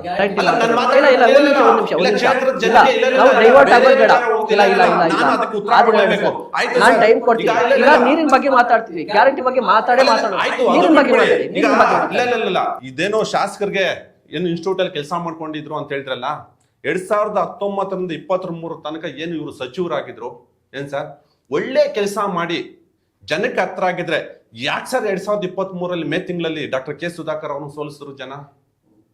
2023 ತನಕ, 2019ರಿಂದ 23 ತನಕ ಇದೊಂಥರ ಬಿಹಾರ ಆಗೋಗಿತ್ತು. ಜನ ಭಯದ ವಾತಾವರಣದಲ್ಲಿ ಬದುಕ್ತಾ ಇದ್ರು. ಯಾಕಂತಂದ್ರೆ ಯಾರಾದ್ರೂ ಒಬ್ಬರನ್ನ ಪ್ರಶ್ನೆ ಮಾಡಿದ್ರೆ, ಡಾಕ್ಟರ್ ಕೆ ಸುಧಾಕರ್ ವಿರುದ್ಧವಾಗಿ ಮಾತಾಡಿದ್ರೆ, ಇನ್ ಕೇಸ್ ಅವ್ರ ತಂದೆ ಬಗ್ಗೆ ಮಾತಾಡಿದ್ರೆ, ಅವ್ರ ಪಕ್ಷದ ಬಗ್ಗೆ ಮಾತಾಡಿದ್ರೆ, ಮಾರನೇ ದಿನ ಅನ್ಕನೂರು ಜೈಲ್ ಇಲ್ಲಿ ಪಕ್ಕದಲ್ಲಿದೆ ನೋಡಿ, ಅನ್ಕನೂರು ಜೈಲಲ್ಲಿ ಇರ್ಬೇಕಾಯ್ತು. ಅಂತ ವಾಕ್ ಸ್ವಾತಂತ್ರ್ಯ ಇರ್ಲಿಲ್ಲ. ಇವತ್ತು ನಮ್ಮ ಶಾಸಕರು ಬಂದ ಮೇಲೆ ಎಲ್ಲರೂ ವಾಕ್ ಸ್ವಾತಂತ್ರ್ಯ ಕೊಟ್ಟಿದ್ದಾರೆ. ಅಂತ ಭಯದ ವಾತಾವರಣದಲ್ಲಿ ಬರ್ತಾ ಇದ್ವಿ. ಆಯ್ತು, ನೀರಿನ ವಿಚಾರಕ್ಕೆ ಬರ್ತೀನಿ. ಏನು ಇವ್ರು ಕೃಷ್ಣಾ ನದಿ ನೀರು ಬಗ್ಗೆ ಮಾತಾಡಿದ್ರು. ಸರ್, ಈಗ ಬಾಗೇಪಲ್ಲಿ ಗಂಟ ಬಂದಿದೆ ಅಂತ ಹೇಳ್ತಾ ಇದ್ರು, ಗೋರಿಬಿದ್ನೂರು ಗಂಟ ಬಂದಿದೆ ಅಂತ ಹೇಳಿದ್ರು. ಅಂದ್ರೆ ಬಾರ್ಡರ್ಗೆ ಬಂದು ನಿಂತಿದೆ. ಸರ್, ನಮ್ಮದೇ ಪಕ್ಷದ ಏನ್ ಸರ್ ಕೆಲ ಸಂಸದರಿದ್ದಾರೆ. ಅದೇ ರೀತಿ ಆಡಳಿತ ಪಕ್ಷದ ಏನು ಕೇಂದ್ರದಲ್ಲಿ ಬಿಜೆಪಿ ಸರ್ಕಾರ ಇದೆ, ಆಡಳಿತ ಪಕ್ಷದ ಸಂಸದರು ನಮ್ಮ ರಾಜ್ಯದಿಂದ ಆಯ್ಕೆ ಆಗಿರುವಂತ ಕೆಲವರು ಮಂತ್ರಿಗಳಾಗಿದ್ದಾರೆ. ಉದಾಹರಣೆಗೆ ಕುಮಾರಸ್ವಾಮಿ ಅವರು ನಮ್ಮ ಚಿಕ್ಕಬಳ್ಳಾಪುರ ಲೋಕಸಭಾ ಕ್ಷೇತ್ರದಿಂದ ಡಾಕ್ಟರ್ ಕೆ ಸುಧಾಕರ್ ಆಯ್ಕೆ ಆಗಿದೆ. ಸರ್, ಎಷ್ಟು ಬಾರಿ ಸದನದಲ್ಲಿ ಇದನ್ನ ಧ್ವನಿಯಾಗಿ ಮಾತಾಡಿದ್ದಾರೆ. ಸರ್, ಈಗ ಅಧಿಕಾರ ಕೊಟ್ಟಿದ್ದಾರಲ್ವಾ ಯಾರಿಗೆ, ನಮ್ಮ ಚಂದ್ರಬಾಬು ನಾಯ್ಡಿಗೆ ವಿಶೇಷವಾಗಿ ಸ್ಪೆಷಲ್ ಪ್ಯಾಕೇಜ್ ಕೊಟ್ಟಿದ್ದಾರಲ್ವಾ. ಯಾಕೆ ಹೇಳಿ? ಇವ್ರದ್ದು ಲೋಕಸಭೆಯಲ್ಲಿ ಕಡಿಮೆ ಸೀಟ್ ಇರೋದ್ರಿಂದ. ಸರ್, ಇದೇ ಕುಮಾರಸ್ವಾಮಿ ಅವರು, ಇದೇ ಡಾಕ್ಟರ್ ಕೆ ಸುಧಾಕರ್ ಅವರು ಎತ್ತಿನ ಹೊಳೆ ತರ್ಬೋದಲ್ವಾ ಸರ್? ಕೃಷ್ಣಾ ನದಿ ನೀರು ಇನ್ನು 65 ಕಿಲೋಮೀಟರ್ ದೂರದಲ್ಲಿದೆ. ಸರ್, ಇದು ಪ್ರಧಾನಮಂತ್ರಿಗಳ ಹತ್ರ ಹೋಗಿ ಕೂತ್ಕೊಂಡು, ನೋಡಿ ಸ್ವಾಮಿ, ನನ್ನ ಜಿಲ್ಲೆಗೆ ಈ ತರ ಬರನಾಡು, ನಮ್ಗೆ ನೀರಿಲ್ಲ, ಕುಡಿಯೋ ನೀರಿಲ್ಲ, ಬೆಂಗಳೂರಿಂದ ಕೊಳಚೆ ನೀರು ಬರ್ತಾ ಇದೆ, ಸದ್ಯದ ಮಟ್ಟಿಗೆ 3ನೇ ಹಂತದ ಶುದ್ಧೀಕರಣ ಆಗೋವರೆಗೂ ನಮ್ಗೆ ಇದೊಂದು ಸ್ಪೆಷಲ್ ಪ್ಯಾಕೇಜ್ ಅಲ್ಲಿ ದಯವಿಟ್ಟು ಕ್ಷೇತ್ರದ ಪರವಾಗಿ, ಜನರ ಪರವಾಗಿ ನಾವು ಬೇಡಿಕೆ ಇಡ್ತಾ ಇದೀವಿ. ದಯವಿಟ್ಟು ಯಾವ್ದಾವ್ದಕ್ಕೆ ಎಷ್ಟೆಷ್ಟು ಸಾವಿರಾರು ಕೋಟಿ ಅನುದಾನ ಕೊಡ್ತೀರಾ. ಈಗ ಸ್ಟೇಟ್ ಆದ್ರೆ ಲಿಮಿಟ್ ಬಜೆಟ್ ಇರುತ್ತೆ. ಈಗ ನ್ಯಾಷನಲ್ ಆಗಿರೋದ್ರಿಂದ ನಿಮ್ಗೇನು 1,2,000 ಕೋಟಿ 3,000 ಕೋಟಿ ಒಂದು ಲೆಕ್ಕ ಅಲ್ಲ. ಒಂದು ದಯವಿಟ್ಟು ಇದಕ್ಕೊಂದು ಅವಕಾಶ ಮಾಡ್ಕೊಡಿ ಅಂತ ಎಷ್ಟು ಬಾರಿ ಹೋಗ್ಬಿಟ್ಟು ಈಗ ಇವ್ರ ಹತ್ರ ಪ್ರಧಾನಮಂತ್ರಿಗಳ ಹತ್ರ ಮಾತಾಡಿದಾರೆ ಸರ್ ಇವರು. ಇವ್ರಿಗೆ ಒಂದ್ ನಿಮಿಷ ಆಯ್ತು ಸಾರಿ. ಈಗ ಯಾವ್ದು ಬರ್ಬೇಕಿದೆ ಅದು ಪ್ರಶ್ನೆ ಬೇರೆ. ಈಗ ಬಂದಿರುವಂತ ನೀರ್ ಬಗ್ಗೆ ಮಾತಾಡೋಣ. ಹೆಚ್ ಎನ್ ವ್ಯಾಲಿ ಬಗ್ಗೆನೇ ಮಾತಾಡೋಣ. ಈ ನೀರನ್ನ ಕುಡಿದ್ರೆ ಅನಾರೋಗ್ಯ, ಆರೋಪನ ಸತ್ಯನ, ಇಷ್ಟೇ ಸಿಂಪಲ್. ಸರ್, ಈ ನೀರಿನ ಬಗ್ಗೆ ಇವತ್ತು ಜ್ವಲಂತ ಸಮಸ್ಯೆ ಆಗಿದೆ. ನಾನು ಇಲ್ಲ ಅಂತ ಹೇಳ್ತಾ ಇಲ್ಲ. ಏನ್ ಪ್ರಾಬ್ಲಮ್ ಇದೆಯೋ ಇಲ್ವೋ ಒಪ್ಕೊಳ್ಳಿ ಅಷ್ಟೇನೆ. ಇದೆಯೋ ಇಲ್ವೋ ಪ್ರಾಬ್ಲಮ್ ಇದೆ. ಸೊಲ್ಯೂಷನ್ ಏನು ಸರ್? ಇದು 3ನೇ ಹಂತದ ಶುದ್ಧೀಕರಣ ಆಗ್ಬೇಕು. ನಮ್ಮ ಶಾಸಕರು ಈ ವಿಚಾರವಾಗಿ ನಿಲ್ಲಿಸ್ಕೊಂತ ಇಲ್ಲ ಎಲ್ಲೂ. ನಾನು ಇದ್ರ ಪರವಾಗಿದ್ದೀನಿ, ನನಗೆ ಸರ್ವಪಕ್ಷ ನಿಯೋಗ ಕರ್ಕೊಂಡು ಹೋಗ್ಬಿಟ್ಟು ನಾನು ಮುಖ್ಯಮಂತ್ರಿಗಳ ಹತ್ರ ನಾನು ಇದ್ರ ಬಗ್ಗೆ ನಿಯೋಗ ಕರ್ಕೊಂಡು ಹೋಗ್ಬಿಟ್ಟು ನಾನು ಒತ್ತಡ ಹಾಕ್ತೀನಿ ಅಂತ ಹೇಳ್ತಾ ಇದಾರೆ. ಇದು ನಿಮ್ಮ ಮಾಧ್ಯಮದ ಮುಂದೆ ಹೇಳಿರೋದು. ಸರ್ವಪಕ್ಷ ಸಭೆ ಕರ್ಕೊಂಡು ಹೋಗ್ಬಿಟ್ಟು ಎಲ್ಲ ಬಿಜೆಪಿ, JDS, ಕಾಂಗ್ರೆಸ್ ಎಲ್ಲರೂ ಹೋಗ್ಬಿಟ್ಟು ಏನೀಗಿದ್ದಾರೆ ಎಲ್ಲರನ್ನು ಕರ್ಕೊಂಡು ಹೋಗ್ಬಿಟ್ಟು ಖುದ್ದು ಸಿದ್ದರಾಮಯ್ಯ ಸಾಹೇಬ್ರ ಹತ್ರ ಕೂತ್ಕೊಂಡು ಈ ವಿಚಾರವಾಗಿ ನಾನು ಇದ್ ಮಾಡ್ತೀನಿ ಅಂತ ಹೇಳ್ತಾರೆ. ಸರ್, ಅಲ್ಲ ಬಂದ್ಬಿಡ್ತೀನಿ ವಿಚಾರಕ್ಕೆ. ಆದ್ರೂ ಇಷ್ಟೆಲ್ಲ ಹೇಳಿದ್ರು ಶಾಸಕರ ಮೇಲೆ ತೇಜೋವಧೆ ಮಾಡ್ತಾರಲ್ಲ ಏನ್ ಸರ್? ಅಲ್ಲ, ಅವ್ರ ಮೇಲೆ ಪ್ರತಿಭಟನೆ ಮಾಡೋದು, ಕುಗ್ಸೋ ಅಂತ ಕೆಲಸ ಮಾಡ್ತಾ ಇದ್ರಲ್ವಾ ಸರ್? ಅವ್ರು ಏನಾದ್ರು ಈ ವಿಚಾರವಾಗಿ ನಾನು ಇಲ್ಲ ಅಂತ ಏನಾದ್ರು ಮಾತಾಡಿದಾರ ಸರ್? ಇವತ್ತು ಯಾರು ಆರೋಪ ಮಾಡ್ತಾ ಇದಾರೆ ಈ ವಿಚಾರನ, ಇವತ್ತು ಯಾರು ದೊಡ್ಡದಾಗಿ ಮೈಕ್ಗಳು ಇಟ್ಕೊಂಡು ಮಾತಾಡ್ತಾ ಇದಾರೆ, ಅವ್ರು ಏನೇನು ಮಾಡ್ತಾ ಇದಾರೆ ಗೊತ್ತಾ? ಭ್ರಷ್ಟಾಚಾರಗಳೇ. ಇವತ್ತು ನಿನ್ನೆ ಪ್ರತಿಭಟನೆ ಮಾಡಿ ಒಂದ್ ನಿಮಿಷ ಕೇಳಿ. ಇಲ್ಲ ಸರ್, ಒಂದ್ ನಿಮಿಷ ಅವಕಾಶ ಅವ್ರಿಗೆ ಕೊಡ್ತಾ ಇದೀನಿ. ಒಂದ್ ನಿಮಿಷ ನಿಮ್ಗೆ ಅವಕಾಶ ಕೊಡ್ತೀನಿ.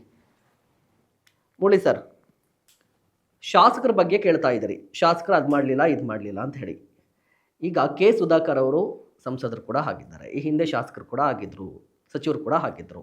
ಅವ್ರಿಗೂ ಕೂಡ ಜವಾಬ್ದಾರಿ ಇರುತ್ತಲ್ವಾ ಕ್ಷೇತ್ರದ ಬಗ್ಗೆ? ಸರ್, ನಾನು ಕ್ಷೇತ್ರದ ಜನತೆಗೆ ಒಂದು ಮಾತನ್ನು ಹೇಳಲಿಕ್ಕೆ ಇಚ್ಛಪಡ್ತೀನಿ. ಕರ್ನಾಟಕ ರಾಜಕೀಯ ಇತಿಹಾಸದಲ್ಲಿ ಇವತ್ತು ಭಾರತೀಯ ಜನತಾ ಪಕ್ಷಕ್ಕೆ ಯಾವತ್ತೂ ಸಹ ಒಂದು ಪೂರ್ಣ ಬಹುಮತದ ಸರ್ಕಾರವನ್ನು, ಮ್ಯಾಂಡೇಟ್ರಿಯನ್ನು ಇವತ್ತು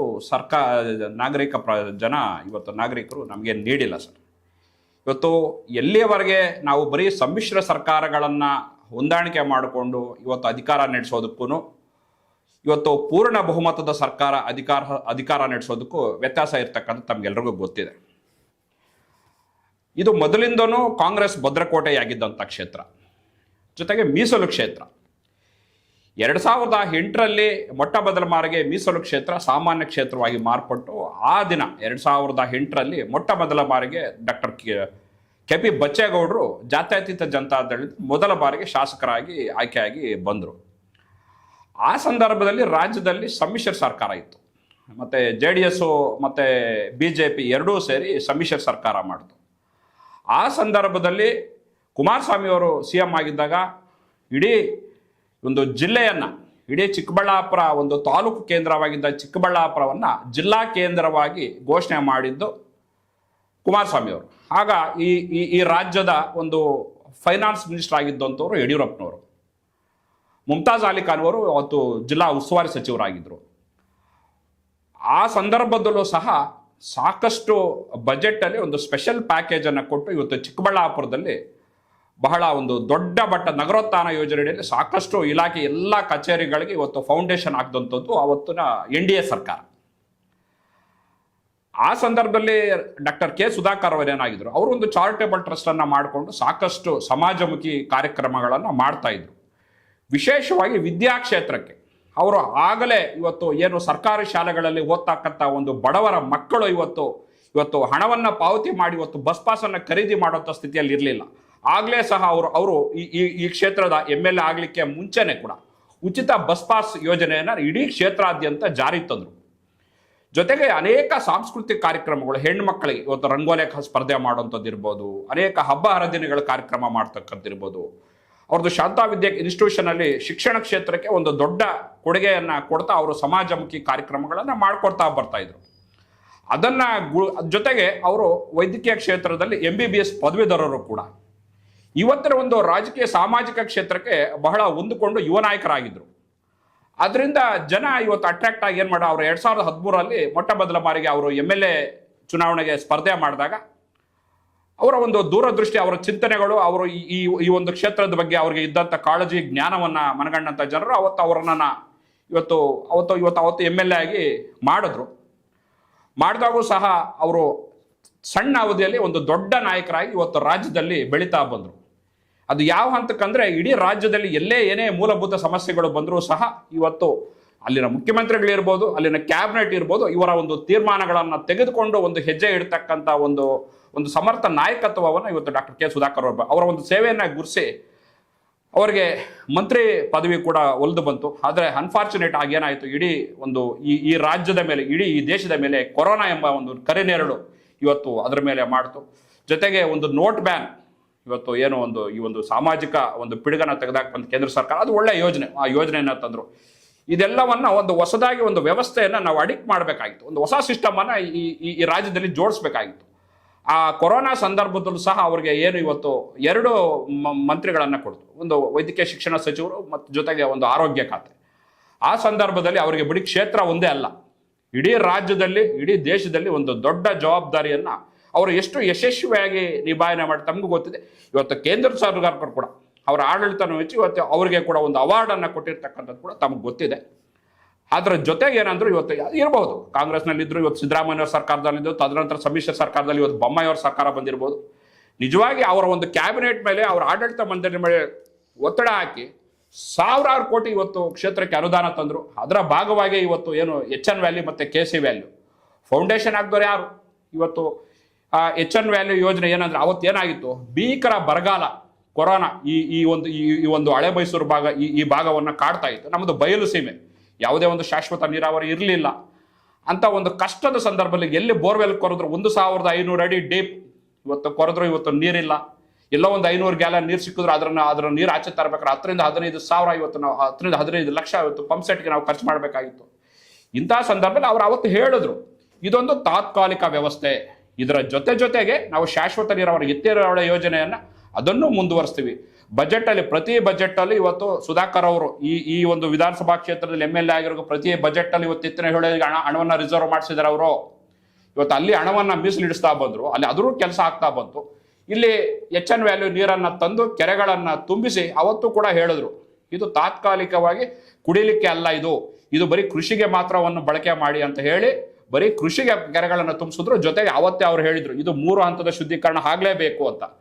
ಅನ್ಫಾರ್ಚುನೇಟ್ ಏನಾಯಿತು, ಮ್ಯಾಂಡೇಟರಿ ನಮ್ಗೆ 2023 ನಮ್ಮ ಸರ್ಕಾರ ಅಧಿಕಾರಕ್ಕೆ ಬರಲಿಲ್ಲ. ಇವತ್ತು ನಿಮಗೆ 136 ಸೀಟು ಪೂರ್ಣ ಬಹುಮತದ ಸರ್ಕಾರ ಇವತ್ತು ನಿಮ್ಗೆ ಕೊಡ್ತಲ್ವಾ?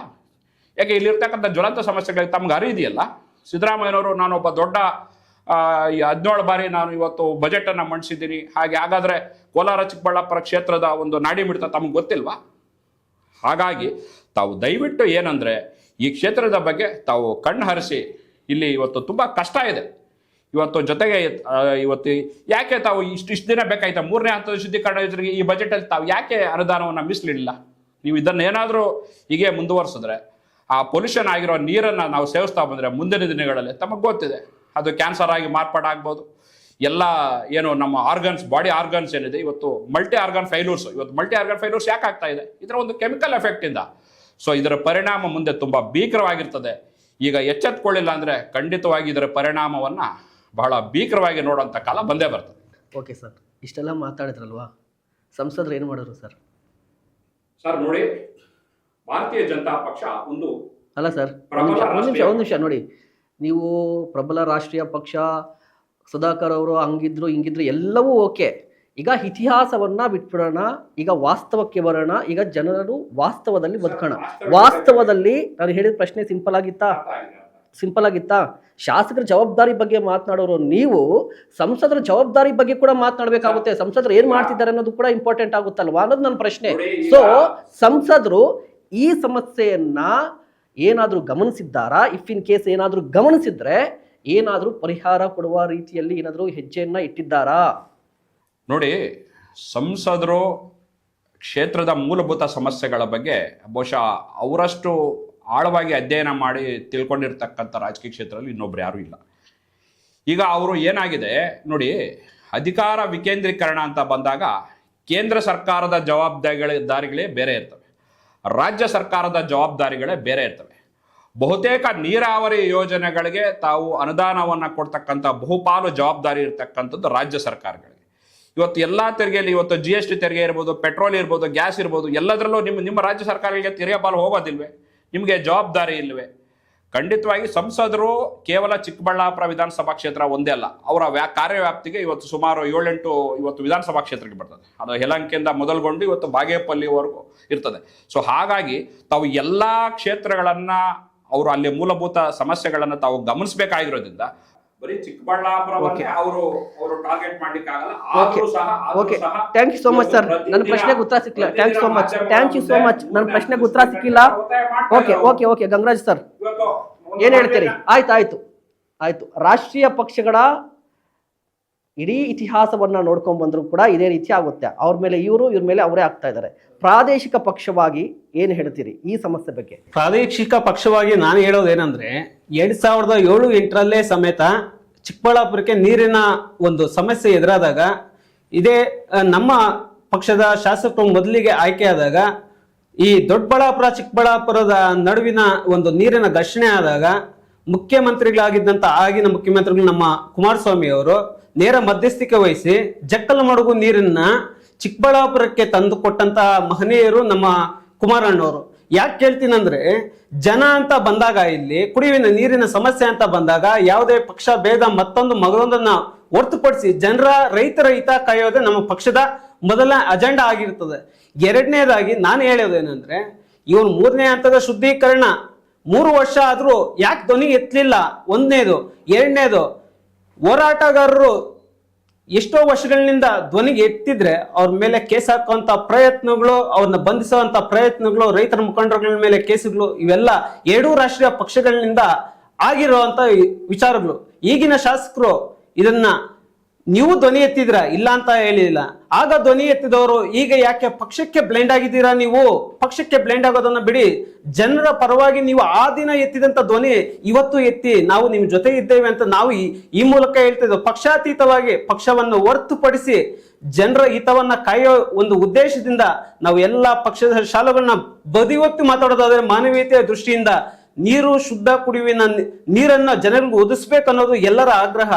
ಎರಡನೇದು, ಇವ್ರೇನು ಹೇಳ್ತಿದ್ದಾರೆ, ಕೇಂದ್ರ ಸರ್ಕಾರ ರಾಜ್ಯ ಸರ್ಕಾರದ 2 ಜಂಟಿ ನಿಯೋಗಗಳು ಇವಾಗ ಏನ್ ಹೇಳ್ತಿದ್ದಾರೆ, ಪ್ರದೀಪ್ ಈಶ್ವರ್ ಅವರು ನನಗೆ ಸಾಲ್ದು ಪವರ್ ಅಂತಾರೆ. ನಿಮ್ಗೇನ್ ಪವರ್ ಬೇಕೇ ಕೇಳ್ರಿ, ನಾವು ಕೊಡ್ತೀವಿ. ಶಾಸಕರ ಬೆಂಬಲ ಬೇಕಾ ನಿಮ್ಗೆ ಹೋರಾಟ ಮಾಡ್ಲಿಕ್ಕೆ? JDS ಶಾಸಕರ ಏನು ಹೋರಾಟಕ್ಕೆ ನಿಮ್ಮ ಬೆಂಬಲ ಬೇಕಾದ್ರೆ ಕೇಳ್ರಿ, ಬನ್ರಿ. ಯಾವಾಗ ಬರ್ತೀರಾ ಬನ್ರಿ, ಯಾವಾಗ ಕರ್ಕೊಂಡು ಹೋಗ್ತೀರಾ ನಿಯೋಗ ಕೇಳಿ. ನಾವು ರೆಡಿ ಇದ್ದೇವೆ, ನಮ್ಮ ಶಾಸಕರನ್ನ ನಿಮ್ಮ ಜೊತೆ ಈ ನೀರಿನ ವಿಚಾರವಾಗಿ ಜನರಿಗೆ ನ್ಯಾಯ ಕೊಡ್ಸಕ್ಕೆ ನಾವು ಸದಾ ಸಿದ್ಧರಿದ್ದೇವೆ. ಯಾವಾಗ ಬರ್ತೀರಾ ನೀವು ಹೇಳಿ? ಅಧಿವೇಶನ ಮುಗಿದ್ಮೇಲೆ ಬರ್ತೀರಾ? ಅಧಿವೇಶನದಲ್ಲಿ ಧ್ವನಿ ಎತ್ತಬೇಕಾಗಿರೋರು ನೀವು.